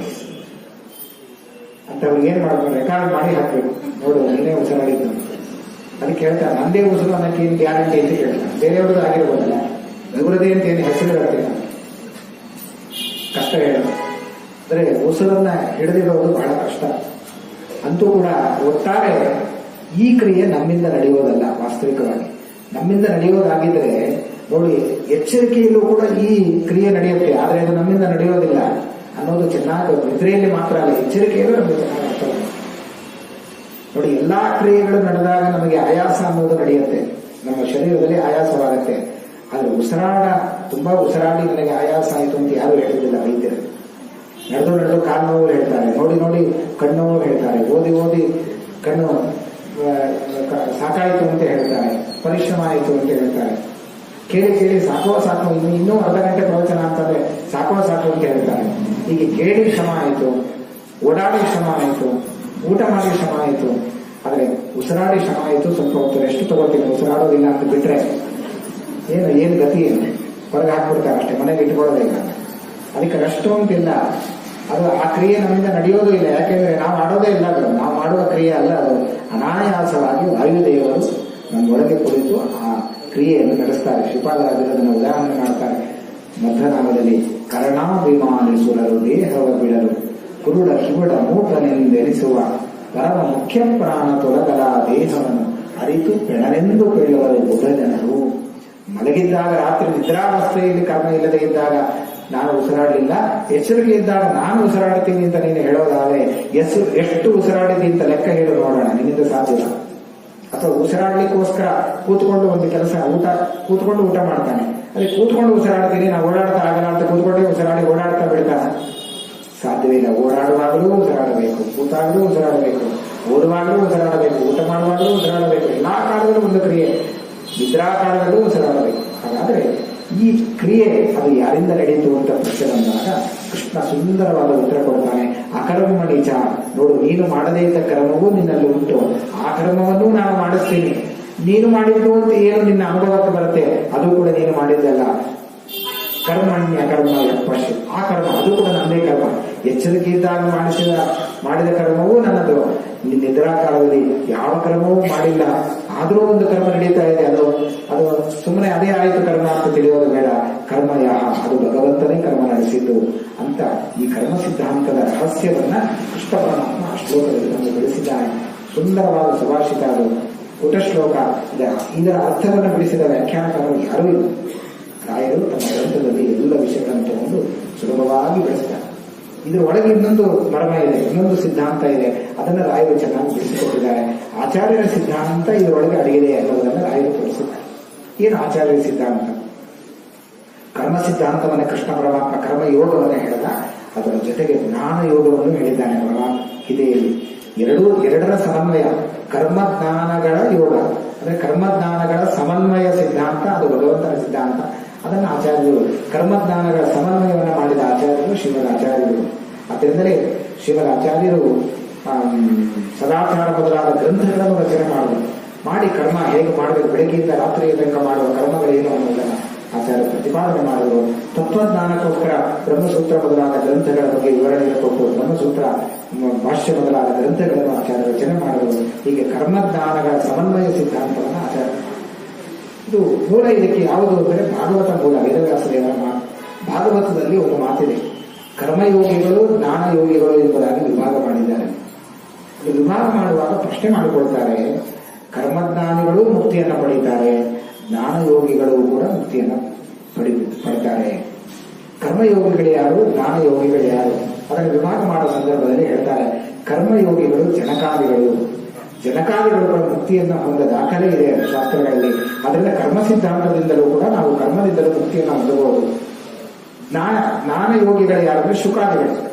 ಜನಕಾದಿಗಳು ಕರ್ಮಯೋಗಿಗಳಾದರೆ ಶುಕಾದಿಗಳೆಲ್ಲವೂ ಕೂಡ ಅವರು ಜ್ಞಾನಯೋಗಿಗಳು ಮುಕ್ತಿಯನ್ನು ಪಡೆದಿದ್ದಾರೆ, ಕರ್ಮಯೋಗಿಗಳು ಮುಕ್ತಿಯನ್ನು ಪಡೆದಿದ್ದಾರೆ. ಅದರಿಂದ ಕರ್ಮದಿಂದಲೂ ಮುಕ್ತಿ ಆಗತ್ತೆ, ಜ್ಞಾನದಿಂದಲೂ ಮುಕ್ತಿ ಆಗತ್ತೆ ಅನ್ನುವ ಸಿದ್ಧಾಂತವನ್ನ ವೇದವ್ಯಾಸ ದೇವರು ಭಾಗವತದಲ್ಲಿ ವಿಭಾಗ ಮಾಡಿ ನಮಗೆ ತೋರಿಸಿದ್ದಾರೆ. ಇಷ್ಟೇ ತಿಳಿದರೆ ನರಕಾದ ಮತಿಶ್ಚೇತ್ ಪುರಾಣ ಕಥೆಗೋಮ, ಇಷ್ಟೇ ಅರ್ಥ ತಿಳ್ಕೊಂಡ್ಬಿಟ್ರೆ ಸೀದಾ ನರಕಕ್ಕೆ ಹೋಗಬೇಕು. ಅದಕ್ಕೆ ಆಚಾರ್ಯ ವ್ಯಾಖ್ಯಾನ ಮಾಡ್ತಾರೆ, ವೇದವ್ಯಾಸ ದೇವರ ಅಭಿಪ್ರಾಯ ಏನು ಅಂದ್ರೆ ಕರ್ಮಯೋಗಿಗಳು ಜ್ಞಾನಯೋಗಿಗಳು ಅಂತ ವಿಭಾಗ ಮಾಡಿದ್ದಾರೆ. ಕರ್ಮದಿಂದಲೇ ಅವರು ಮುಕ್ತಿಯನ್ನು ಪಡೆದರು ಅಂದ್ರೆ ಅರ್ಥ ಏನು ಅಂದ್ರೆ, ಕರ್ಮಯೋಗಿಗಳು ಅಂದ್ರೆ ಅವರಿಗೆ ಕರ್ಮ ಮತ್ತು ಜ್ಞಾನ ಎರಡೂ ಇದೆ. ಜ್ಞಾನಯೋಗಿಗಳು ಅಂದ್ರೆ ಅವರಲ್ಲಿ ಜ್ಞಾನ ಮತ್ತೆ ಕರ್ಮ ಎರಡೂ ಇದೆ. ಇಬ್ಬರಲ್ಲೂ ಎರಡೂ ಇದೆ ಅಂತ ತಿಳಿಯಬೇಕು ಅಂತ ಆಚಾರ್ಯರು ಸಾಮಾನ್ಯವಾಗಿ ಹೇಳಿಬಿಡ್ತಾರೆ. ಆದರೆ ಅದನ್ನು ಹೇಗೆ ತಿಳಿಯೋದು ಹೇಗೆ? ಅದರ ವಿಭಾಗ ಯಾಕೆ ಮಾಡ್ಬೇಕು ಹೇಳಿ? ಇಬ್ಬರಲ್ಲೂ ಎರಡು ಇರೋದಾದರೆ ಕರ್ಮಯೋಗಿಗಳು ಜ್ಞಾನಯೋಗಿಗಳು ಅಂತ ವಿಭಾಗ ಮಾಡಿದ್ದಾದ್ರೆ ಯಾಕೆ? ಅದರಿಂದ ಏನು ಪ್ರಯೋಜನ ಏನು? ಯಾಕೆಂದ್ರೆ ಕರ್ಮಯೋಗಿ ಅಂತ ಹೇಳಿಬಿಟ್ರೆ ಸಾಕು, ಅಲ್ಲಿ ಜ್ಞಾನವೂ ಇದೆ. ಜ್ಞಾನಯೋಗಿ ಅಂತ ಹೇಳಿದ್ರೆ ಸಾಕು, ಅಲ್ಲಿ ಕರ್ಮವೂ ಇದೆ. ಜ್ಞಾನಯೋಗಿಯಲ್ಲಿ ಕರ್ಮ ಇರೋದಾದ್ರೆ, ಕರ್ಮಯೋಗಿಯಲ್ಲಿ ಜ್ಞಾನ ಇರೋದಾದ್ರೆ ವಿಭಾಗ ಯಾಕೆ ಮಾಡಬೇಕು? ಹಾಗಾದ್ರೆ ಇಬ್ಬರಲ್ಲೂ ಎರಡೂ ಇರೋದಾದ್ರೆ ಇನ್ನು ಯಾವ ಯೋಗಿ ಅಂತ ತಿಳಿಯೋದಾದ್ರೆ ಹೇಗೆ? ಜ್ಞಾನಯೋಗಿಯೋ ಕರ್ಮಯೋಗಿಯೋ ಎರಡೂ ಇದೆ. ಹಾಗಾದ್ರೆ ತಿಳಿಯೋದು ಹೇಗೆ? ಪ್ರತಿ ಬಾರಿ ನಾವು ಶಾಸ್ತ್ರವನ್ನೇ ನೋಡಿ ತಿಳಿಬೇಕಾ? ಅಲ್ಲಿ ಕರ್ಮಯೋಗಿಗಳು ಅಂದ್ರೆ ಜನಕಾದಿಗಳು ಅಂತ ಹೇಳಿದ್ದಾರೆ. ಹಾಗಾದ್ರೆ ಕರ್ಮಯೋಗಿಗಳು ಜನಕಾದಿಗಳು ಅಂತ ಹೇಳಿದ ಮೇಲೆ ವಿಭಾಗ ಮಾಡಿ ಆದಮೇಲೆ ಪ್ರತಿ ಬಾರಿ ನಾವು ಕರ್ಮಯೋಗಿಗಳು ಶಾಸ್ತ್ರದಿಂದಲೇ ತಿಳಿಬೇಕಾ? ನಿರ್ಣಯ ತಗೊಳ್ಳಿಕ್ಕೆ ಆಗೋದಿಲ್ವಾ ಅಂತ ಪ್ರಶ್ನೆ ಬಂದಾಗ ಅದಕ್ಕೆ ಹೇಳ್ತಾರೆ, ಕರ್ಮಯೋಗಿಗಳಲ್ಲಿ ಜ್ಞಾನವೂ ಇದೆ, ಜ್ಞಾನಯೋಗಿಗಳ ಕ್ರಮವೂ ಇದೆ, ಎರಡೂ ಇದೆ. ಹಾಗಾದ್ರೆ ವಿಭಾಗ ವ್ಯರ್ಥವಾಯ್ತಲ್ಲ ಅಂತ ಹೇಳಿದ್ರೆ ವ್ಯರ್ಥ ಅಲ್ಲ. ಯಾಕೆ ವ್ಯರ್ಥ ಅಲ್ಲ ಅಂದ್ರೆ ನೋಡಿ, ಇಬ್ಬರಲ್ಲೂ ಎರಡೂ ಇದೆ. ಆದ್ರೆ ಯಾಕೆ ಅವರನ್ನ ಕರ್ಮಯೋಗಿ ಜ್ಞಾನಯೋಗಿ ಅಂತ ವಿಭಾಗ ಮಾಡಿದ್ದು ಅಂದ್ರೆ, ಕರ್ಮಯೋಗಿ ಅಂತ ವಿಭಾಗ ಮಾಡ್ಲಿಕ್ಕೆ ಕಾರಣ ಏನಂದ್ರೆ ಅವರಲ್ಲಿ ಕರ್ಮ ಜಾಸ್ತಿ ಇದೆ. ಜ್ಞಾನಯೋಗಿ ಅಂತ ವಿಭಾಗ ಎರಡೂ ಇದ್ದಾಗ ಜ್ಞಾನಯೋಗಿ ಅಂತ ವಿಭಾಗ ಯಾಕೆ ಮಾಡಿದ್ರಿ ಅಂತ ಕೇಳಿದ್ರೆ ಅವರಲ್ಲಿ ಜ್ಞಾನ ಜಾಸ್ತಿ ಇದೆ. ಕರ್ಮಯೋಗಿಯಲ್ಲಿ ಕರ್ಮ ಜಾಸ್ತಿ, ಜ್ಞಾನಯೋಗಿಯಲ್ಲಿ ಜ್ಞಾನ ಜಾಸ್ತಿ. ಆದ್ರಿಂದ ವಿಭಾಗ ಮಾಡಿದ್ದು ವ್ಯರ್ಥವಲ್ಲ ಅಂತ ಹೀಗೆ ಅರ್ಥ ಇಟ್ಟುಕೊಳ್ತಾರೆ. ಸರಿ, ಹೌದು, ಇಬ್ಬರಲ್ಲೂ ಎರಡೂ ಇದೆ, ಜಾಸ್ತಿ ಇದೆ, ಹೌದು. ಆದ್ರೆ ಎರಡೂ ಇದೆ ಅನ್ನೋ ಅರ್ಥ ನಮಗೆ ಸಿಗಬೇಕಲ್ಲ. ನೀವೇನೋ ತಾತ್ಪರ್ಯ ಕರ್ಮಯೋಗಿಗಳಲ್ಲಿ ಜ್ಞಾನ ಇದೆ ಅಂತ ಏನೋ ಹೇಳ್ಬಿಟ್ರಿ, ಅದು ನಾವು ತಿಳ್ಕೊಳ್ಳೋದಾದ್ರೆ ಹೇಗೆ ಅಂತ ಪ್ರಶ್ನೆ ಬರುತ್ತೆ ಅಲ್ವಾ? ಕರ್ಮಯೋಗಿ ಅಂದ್ಮೇಲೆ ಅವನು ಕರ್ಮಠನೇ, ಕರ್ಮ ಮಾತ್ರ ಇರಬೇಕು. ಆದ್ರೆ ನಾನು ಕರ್ಮಯೋಗಿ ಅಂತ ಕರೆದಿದ್ದೆ. ಜ್ಞಾನಯೋಗಿ ಜ್ಞಾನ ಮಾತ್ರ ಇರಬೇಕು ಅಂತಾನೆ ಅರ್ಥ. ನೀವು ಜ್ಞಾನಯೋಗಿಯಲ್ಲಿ ಕರ್ಮ ಇದೆ ಅಂತ ಸೇರಿಸ್ತಿರಲ್ಲ, ಈ ಅರ್ಥ ಇಲ್ಲಿಂದ ಬಂತು. ಹೇಗೆ ಇದು ವೇದವ್ಯಾಸ ದೇವರ ಅಭಿಪ್ರಾಯ ಹೇಗೆ ನಾವು ತಿಳ್ಕೊಳ್ಳೋದು ಅಂತ ಪ್ರಶ್ನೆಯನ್ನ ರಾಯರು ಬಿಡಿಸ್ತಾರೆ. ಬಹಳ ಸುಂದರವಾಗಿ ರಾಯರು ಕೊಟ್ಟ ನಮ್ಮ ಗ್ರಂಥಗಳಲ್ಲಿ ಕೊಡುಗೆ ಏನಂದ್ರೆ ಇದು ಅತ್ಯದ್ಭುತವಾದ ಕೊಡುಗೆ. ಏನದು ನೋಡಿ ಹೇಳ್ತಾರೆ ರಾಯರು. ಅವರು ಆಚಾರ್ಯರ ಸಿದ್ಧಾಂತ ಉತ್ತಮವಾದ ಸಿದ್ಧಾಂತ, ಸಮನ್ವಯ ಸಿದ್ಧಾಂತ. ಕರ್ಮ ಜ್ಞಾನಗಳ ಸಮನ್ವಯ ಇಲ್ಲಿದೆ. ಜ್ಞಾನಯೋಗಿಯಲ್ಲೂ ಕರ್ಮ ಇದೆ. ಕರೆದದ್ದು ಯಾಕೆ ಜ್ಞಾನಯೋಗಿ ಅಂತ ಕೇಳಿದ್ರೆ ಕರ್ಮ ಜಾಸ್ತಿ ಇದೆ ಅಲ್ಲ, ಜ್ಞಾನ ಜಾಸ್ತಿ ಇದೆ, ಕರ್ಮ ಕಡಿಮೆ ಇದೆ. ಕರ್ಮಯೋಗಿಯಲ್ಲಿ ಕರ್ಮ ಜಾಸ್ತಿ ಇದೆ, ಜ್ಞಾನ ಕಡಿಮೆ ಇದೆ, ಆದ್ರಿಂದ ಅವನ ಕರ್ಮಯೋಗಿ ಅಂತ ಕರೆದದ್ದು ಅಂತ ತಾತ್ಪರ್ಯ ಅರ್ಥ ಬಹಳ ಸುಂದರವಾಗಿ ಕೂಡಿಸಿದೆವು. ಆದ್ರೆ ಇದು ಶಬ್ದಾರ್ಥವಾಗಬೇಕಲ್ಲ. ಶಬ್ದದಿಂದ ಈ ಅರ್ಥ ಹೇಗೆ ಸಿಕ್ತು ಅಂದ್ರೆ ರಾಯರ ವ್ಯಾಖ್ಯಾನ ಶಬ್ದಶಃ ಈ ಅರ್ಥ ಸಿಗತ್ತೆ ಅಂತ ರಾಯರು ತೋರಿಸ್ಬೋದು. ಇಬ್ಬರಲ್ಲೂ ಎರಡೂ ಇದೆ ಅನ್ನೋದಕ್ಕೆ ಆ ಶಬ್ದ ಹೇಳಿದಾಗಲೇ ನಮ್ಗೆ ಅರ್ಥ ಆಗಬೇಕು. ಅದು ಹೇಗಾಗತ್ತೆ? ಅದಕ್ಕೆ ರಾಯರು ಹೇಳ್ತಾರೆ ಶಬ್ದ ಬಿಡಿಸಿ ನಿಮ್ಗೆ ಅರ್ಥ ಆಗತ್ತೆ. ನೋಡಿ, ಜ್ಞಾನ ಯೋಗಿ, ಜ್ಞಾನ ಅನ್ನುವ ಶಬ್ದ ಬಿಡಿಸಿ ಅದರಲ್ಲಿ ಕರ್ಮವೂ ಇದೆ ಅನ್ನೋದು ಗೊತ್ತಾಗತ್ತೆ ನಿಮಗೆ. ನೋಡಿ, ಜ್ಞಾನ ಅನ್ನೋಲ್ಲಿ ಹೊಡೆದ್ರೆ ಏನಾಗುತ್ತೆ? ನಾ ಅನ ಎರಡು ಶಬ್ದ ಇದೆ, ಸೇರಿದರೆ ಜ್ಞಾನ, ಸವರ್ಣದಿಂದ ಸಂಖ್ಯೆ. ನಾ ಅನ್ನುವ ಶಬ್ದಕ್ಕೆ ಸಂಸ್ಕೃತದಲ್ಲಿ ಅರ್ಥ ಏನಂದ್ರೆ ನಾ ಅಂದ್ರೆ ಅದು ಕ್ರಿಯಾಪದ. ನಾ ಅಂದ್ರೆ ನಾ ಅವಬೋಧನೆ. ನಾ ಅಂದ್ರೆ ಜ್ಞಾನ ಅಂತಾನೆ ಅರ್ಥ. ಜ್ಞಾನ ಅಂತ ಪೂರ್ಣ ಹೇಳಬೇಕಾಗಿಲ್ಲ, ನಾ ಅಂತ ಹೇಳ್ಬಿಟ್ರೆ ಸಾಕು. ಉದಾಹರಣೆ ಹಾಗೆ ಪ್ರಯೋಗ ಎಲ್ಲಾದ್ರೂ ಉಂಟಾ ಅಂದ್ರೆ ಇದೆಯಲ್ಲ, ತತ್ವಜ್ಞ ಅಂತ ಹೇಳ್ತೀವಿ. ನಾನು ತತ್ವವನ್ನ ನಾ ಅಂದ್ರೆ ತಿಳಿದವ ಜ್ಞಾನಿ, ತತ್ವವನ್ನ ತಿಳಿದ ಜ್ಞಾನಿ. ಅದೇ ಜ್ಞಾನ ಅಂತ ಪೂರ್ಣ ಶಬ್ದ ಪ್ರಯೋಗ ಮಾಡಬೇಕಾಗಿಲ್ಲ. ನಾ ಅಂದ್ರೆ ಜ್ಞಾನ ಅಂತಾನೆ. ಹಾಗಾದ್ರೆ ನಾ ಅನ ಅಂತ ಮುಂದೆ ಶಬ್ದ ಇದೆ. ಅನ ಅನ್ನುವ ಶಬ್ದಕ್ಕೆ ಅರ್ಥ ಏನು? ಅನಚೇಷ್ಟಾಯಾಮ್. ಅನ ಅಂದ್ರೆ ಕರ್ಮ ಅಂತ, ಚೇಷ್ಟೆ ಅಂದ್ರೆ ಕರ್ಮ. ನೋಡಿ, ಜ್ಞಾನ ಅನ್ನುವ ಶಬ್ದವನ್ನ ಹೊಡೆದಾಗ ಜ್ಞಾ ಅಂದ್ರೆ ಅಲ್ಲಿ ಜ್ಞಾನವೂ ಇದೆ, ಅನ ಅಂದ್ರೆ ಕರ್ಮವೂ ಇದೆ. ಇದು ಆಚಾರ್ಯರಿಗೆ ಹೇಳಿದ. ಸುಮ್ಮನೆ ಜ್ಞಾನ ಯೋಗಿಯಲ್ಲಿ ಕರ್ಮ ಇದೆ ಅಂತ ಆಚಾರ್ಯ ಹೇಳಿಕ್ಕೆ ಹೊರಟದ್ದಲ್ಲ. ನೋಡಿ, ಆ ಶಬ್ದದ ಒಳಗೆ ಆ ಅರ್ಥ ಇದೆ ಅನ್ನೋದನ್ನು ತೋರಿಸಿಕೊಟ್ಟು ಅಂತ ರಾಯರು. ಜ್ಞಾ ಅನ, ಜ್ಞಾನದಲ್ಲಿ ಏನೋ ಹೇಳಿ ಅರ್ಥ ಹೇಳಿದ್ರಿ, ಕರ್ಮದಲ್ಲಿ ಜ್ಞಾನ ಇದೆ ಅಂತ ತೋರಿಸ್ಬೇಕಲ್ಲ. ಮತ್ತೆ ಕರ್ಮವನ್ನು ಹೊಡಿಬೇಕು. ಮತ್ತೆ ಕರ್ಮ ಅನ್ನುವುದು ಕರು ಮಾ ಎರಡು ಶಬ್ದ ಇದೆ. ಅಲ್ಲಿ ಕರು ಅನ್ನೋದು ಕ್ರಿಯಾಪದ, ಮಾ ಅನ್ನುವ ಶಬ್ದ. ಹಾಗಾದ್ರೆ ಏನಾಯ್ತು? ಕರು ಅಂದ್ರೆ ಸಂಸ್ಕೃತದಲ್ಲಿ ಡುಕೃನ್ಯಕರಣೆ. ಕರ್ ಅಂದ್ರೆ ಮಾಡು ಅಂತ. ಕರು ಅಂದ್ರೆ ಕರ್ಮ, ಕರ್ಮ ಅಂತ ಹೇಳಬೇಕಾಗಿಲ್ಲ ಸಂಸ್ಕೃತದಲ್ಲಿ. ಕರು ಅಂದ್ರೆ ಸಾಕು, ಕರ್ಮ ಅಂತ. ಮಾ ಅಂತಿದೆಯಲ್ಲ, ಮಾನವ ಶಬ್ದಕ್ಕೆ ಅರ್ಥ ನಿಮ್ಗೆಲ್ಲ ಗೊತ್ತೇ ಇದೆ, ನೀವೇ ಹೇಳ್ತೀರಿ. ಮಾ ಜ್ಞಾನೇ.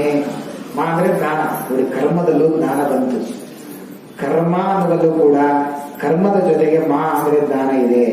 ಜ್ಞಾನ ಅನ್ನುವಲ್ಲೂ ಕೂಡ ಜ್ಞಾನದ ಜೊತೆ ಅನ ಅಂದ್ರೆ ಕರ್ಮವೂ ಇದೆ. ಎಷ್ಟು ಸುಂದರವಾದ ಆಚಾರ ನಮ್ಮ ರಾಯರ ಪ್ರತಿಭೆ ಅಂದರೆ ಇದು. ಜ್ಞಾನ ಕರ್ಮಗಳಲ್ಲಿ ಎರಡೂ ಕೂಡ ಸೇರಿಕೊಂಡಿವೆ. ಸಮನ್ವಯ, ಕರ್ಮಜ್ಞಾನಗಳ ಸಮನ್ವಯ ಇದೆ ಅನ್ನೋದನ್ನ ತುಂಬಾ ಸುಂದರವಾಗಿ ತೋರಿಸಿಕೊಟ್ಟು ಇದು ಆಚಾರ್ಯರ ಅಭಿಪ್ರಾಯ ಅಂತ ಹೇಳ್ತಾರೆ. ಇದರ ಮೇಲೂ ಮತ್ತೆ ಪ್ರಶ್ನೆ ಬರುತ್ತೆ. ಹೌದು, ನೀವೇನೋ ಹೇಳ್ಬಿಟ್ರಿ, ಹೌದು. ಆದರೆ ಕರ್ಮಯೋಗಿಗಳಲ್ಲಿ ಇನ್ನೊಂದು ಅರ್ಥ ಹೇಳಿದಿರಿ. ಜ್ಞಾನ ಯೋಗಿಗಳಲ್ಲಿ ಜ್ಞಾನ ಜಾಸ್ತಿ ಇದೆ, ಕರ್ಮಯೋಗಿಗಳಲ್ಲಿ ಕರ್ಮ ಜಾಸ್ತಿ ಇದೆ ಅಂತ ಹೇಳಿದಾರಲ್ಲ. ಆ ಜಾಸ್ತಿ ಕರ್ಮ ಇದೆ ಅಂತ ಕರ್ಮಯೋಗಿಯಲ್ಲಿ ನಿಮ್ಗೆ ಯಾಕೆ ಗೊತ್ತು? ಈ ಅರ್ಥ ಹೇಗೆ ಗೊತ್ತಾಯಿತು? ಅದು ಶಬ್ದದಿಂದಲೇ ತಿಳಿಬೇಕಲ್ಲ. ಹಾಗೆ ಜ್ಞಾನಯೋಗಿಯಲ್ಲಿ ಜ್ಞಾನ ಜಾಸ್ತಿ ಇದೆ ಅಂತ ಶಬ್ದದಿಂದಲೇ ತಿಳಿಬೇಕಲ್ಲ. ಅದು ಹೇಗೆ ಅಂತ ಪ್ರಶ್ನೆ ಬಂದರೆ ಅದಕ್ಕೆ ರಾಯರು ಸುಂದರವಾಗಿ ವ್ಯಾಖ್ಯಾನ ಮಾಡಿ ತಿಳಿಸ್ತಾರೆ. ಹೌದು, ಆ ಅರ್ಥವೂ ಇದೆ. ಆಚಾರ್ಯರ ಒಂದೊಂದು ಅರ್ಥಗಳು ಎಷ್ಟು ಅಪೂರ್ವವಾದದ್ದು ಅನ್ನೋದನ್ನು ರಾಯರು ತಿಳಿಸ್ತಾ ಹೋಗ್ತಾರೆ. ಆ ಅರ್ಥವೂ ಕೂಡ ಅದೇ ಶಬ್ದದಲ್ಲಿದೆ. ಉದಾಹರಣೆ ಮತ್ತೆ ಬಿಡಿಸಬೇಕು. ಜ್ಞಾನ ಅನ್ನುವುದಲ್ಲಿ ಜ್ಞಾನ ಯೋಗಿ ಅನ್ನುವುದೇ ಜ್ಞಾನದಲ್ಲಿ ಜ್ಞಾನ ಜಾಸ್ತಿ ಇದೆ, ಕರ್ಮದಲ್ಲಿ ಕರ್ಮ ಜಾಸ್ತಿ ಇದೆ ಅಲ್ವಾ? ಅದರಿಂದ ಕರ್ಮಯೋಗಿ ಜ್ಞಾನಯೋಗಿ ಎಂದು ವಿಭಾಗ ಮಾಡಿದ್ದು ಅಂತ ಕಾರಣ ಹೇಳಿದ್ದೇವೆ. ಹಾಗಾದ್ರೆ ಜ್ಞಾನ ಅನ್ನುವುದನ್ನು ಬಿಡಿಸೋಣ. ಈಗ ಜ್ಞಾನ ಯೋಗಿಯಲ್ಲಿ ಜ್ಞಾನ ಜಾಸ್ತಿ ಇದೆ ಅಂತ ಗೊತ್ತಾಗಬೇಕು. ಅದು ಹೇಗೆ? ಈ ಶಬ್ದದಿಂದ ತಿಳಿಯಬೇಕಲ್ಲ. ಅದಕ್ಕೆ ರಾಯರು ಹೇಳ್ತಾರೆ ನಾ ಅನ. ನೋಡಿ, ಜ್ಞಾನ ಯೋಗಿಯಲ್ಲಿ ಜ್ಞಾನ ಜಾಸ್ತಿ ಇದೆ ಅನ್ನೋದು ಈ ಜ್ಞಾನ ಅನ್ನೋ ಶಬ್ದದಿಂದ ಗೊತ್ತಾಗ್ತಾ ಇದೆ. ಹೇಗೆ ಅಂದ್ರೆ ನೋಡಿ, ಜ್ಞಾನ ಅನ್ನೋದನ್ನ ಜ್ಞಾನವನ್ನು ಮೊದಲೇ ಹೇಳಿದ್ದಾರೆ, ಅನ ಕರ್ಮವನ್ನ ಆಮೇಲೆ ಹೇಳಿದ್ದಾರೆ. ಯಾವುದು ಪ್ರಧಾನವೋ ಯಾವುದು ಜಾಸ್ತಿಯೋ ಅದನ್ನು ಮೊದಲು ಹೇಳುವ ಕ್ರಮ ಲೋಕದಲ್ಲೂ ಕೂಡ ಕಂಡಿದೆ. ಅದನ್ನು ತೋರಿಸ್ಕೊಡ್ತಾರೆ, ಲೋಕದ ವ್ಯವಹಾರವನ್ನು ತೋರಿಸ್ತಾರೆ. ಜ್ಞಾನದಲ್ಲಿ ಜ್ಞಾನ ಜಾಸ್ತಿ, ಕರ್ಮ ಕಡಿಮೆ. ಕರ್ಮ ಇದೆ, ಕರ್ಮ ಇಲ್ಲ ಅಂತ ಹೇಳ್ಬೇಡ್ರಿ, ಕರ್ಮ ಕಡಿಮೆ ಇದೆ ಅಂತ ಹೇಳ್ರಿ. ಈ ಅರ್ಥ ಹೇಗೆ ಗೊತ್ತಾಗತ್ತೆ? ಮೊದಲು ಜ್ಞಾನವನ್ನು ಹೇಳಿಬಿಟ್ಟು ಅನ ಕರ್ಮವನ್ನ ಆಮೇಲೆ ಹೇಳಿದ್ದಾರೆ. ಪ್ರಧಾನವಾದದ್ದನ್ನು ಮೊದಲು ಹೇಳಿ ಅಪ್ರಧಾನವಾದದ್ದನ್ನು ಆಮೇಲೆ ಹೇಳೋದು ಇದು ಲೋಕದ ಕ್ರಮ.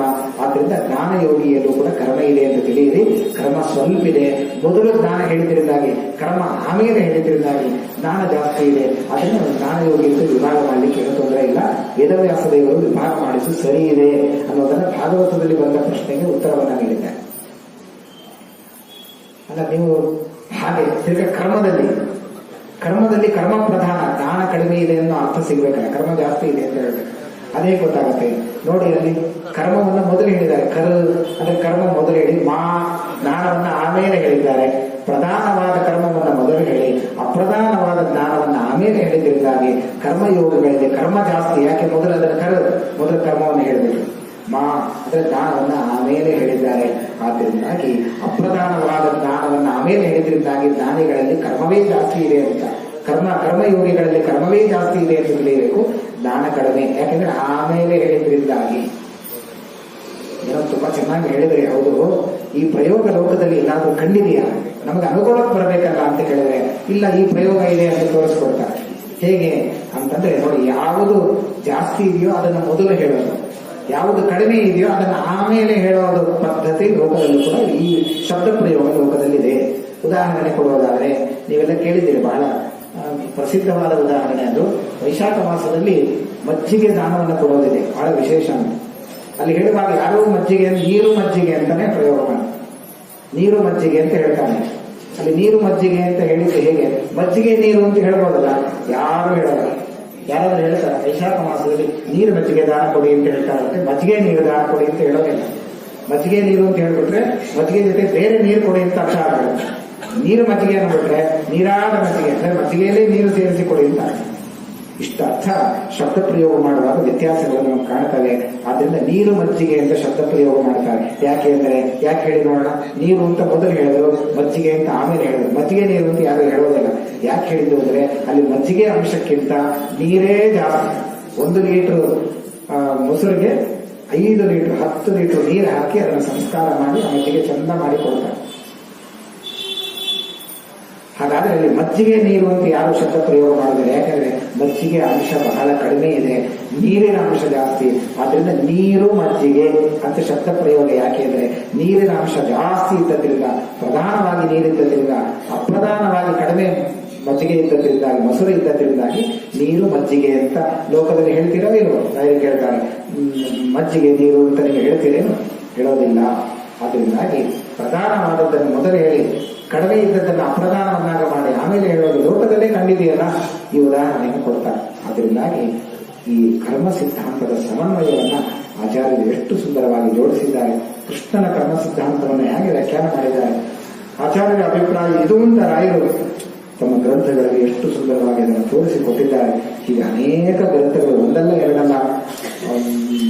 ಭಾವದೀಪ ಅನ್ನುವ ಗ್ರಂಥವನ್ನ, ತತ್ವಪ್ರಕಾಶಕ ಮೊದಲಾದ ಗ್ರಂಥಗಳಿಗೆ ರಾಯರು ಗ್ರಂಥವನ್ನ ರಚನೆ ಮಾಡಿಕೊಟ್ಟಿದ್ದಾರೆ. ಇಂತಹ ಗ್ರಂಥಗಳ ಬಗ್ಗೆ ನಾವು ವಿಮರ್ಶೆ ಮಾಡ್ತಾ ಹೋದರೆ ಅತ್ಯಪೂರ್ವವಾದ ಆಚಾರ್ಯರ ಸಿದ್ಧಾಂತವನ್ನ ನಾವು ತಿಳಿಯಬಹುದು. ರಾಯರ ಗ್ರಂಥದಲ್ಲಿ ಅದು ಸರಳವಾಗಿ ಎಷ್ಟು ಸುಂದರವಾಗಿ ತಿಳಿಸಿಕೊಡ್ತಾರೆ. ಶಬ್ದಗಳನ್ನು ಒಡೆದು ಶಬ್ದಶಾಸ್ತ್ರವನ್ನು ಚೆನ್ನಾಗಿ ಬಲ್ಲವರು ವೈಯಾಕರಣಿಗಳು. ಎಲ್ಲ ಗ್ರಂಥಗಳು, ಎಲ್ಲ ಶಾಸ್ತ್ರಗಳ ಒಂದು ಪಾಂಡಿತ್ಯ ರಾಯರಿಗೆ ಇತ್ತು ಅನ್ನೋದನ್ನು ಅವರ ವ್ಯಾಖ್ಯಾನ ಗ್ರಂಥಗಳಲ್ಲಿ ನಾವು ಕಾಣಬಹುದು. ಅಂತಹ ವಿಶಿಷ್ಟವಾದ ಗ್ರಂಥ ಸಾಹಿತ್ಯವನ್ನ ಜಗತ್ತಿಗೆ ರಾಯರು ಕೊಟ್ಟು ಅಂದರೆ ಅದರ ಹಿನ್ನೆಲೆಯಲ್ಲಿ ಅವರು ಮಾಡಿದ ತಪಸ್ಸಿದೆ, ಅವರು ಮಾಡಿದ ತ್ಯಾಗ ಇದೆ. ಅದರಿಂದ ತ್ಯಾಗ ಏಕೋ ಗುಣಶ್ರೇಷ್ಠ ಕಿಮನ್ಯೇ ಗುಣಸತ್ತಮಿ. ಅವರು ಮಹಾ ತಪಸ್ವಿಗಳು. ಉಣ್ಲಿಕ್ಕೆ ಅನ್ನ ಇರಲಿಲ್ಲ, ಉಣ್ಲಿಕ್ಕೆ ಬಟ್ಟೆ ಇರಲಿಲ್ಲ ರಾಯರೇ. ಆದರೆ ಇವತ್ತು ಅವರ ಆರಾಧನೆಯಲ್ಲಿ ಎಲ್ಲರಿಗೂ ಪಂಚಪಕ್ಷ ಪರಮ, ಅವರು ಮಾತ್ರ ಊಟ ಮಾಡೇ ಇಲ್ಲ.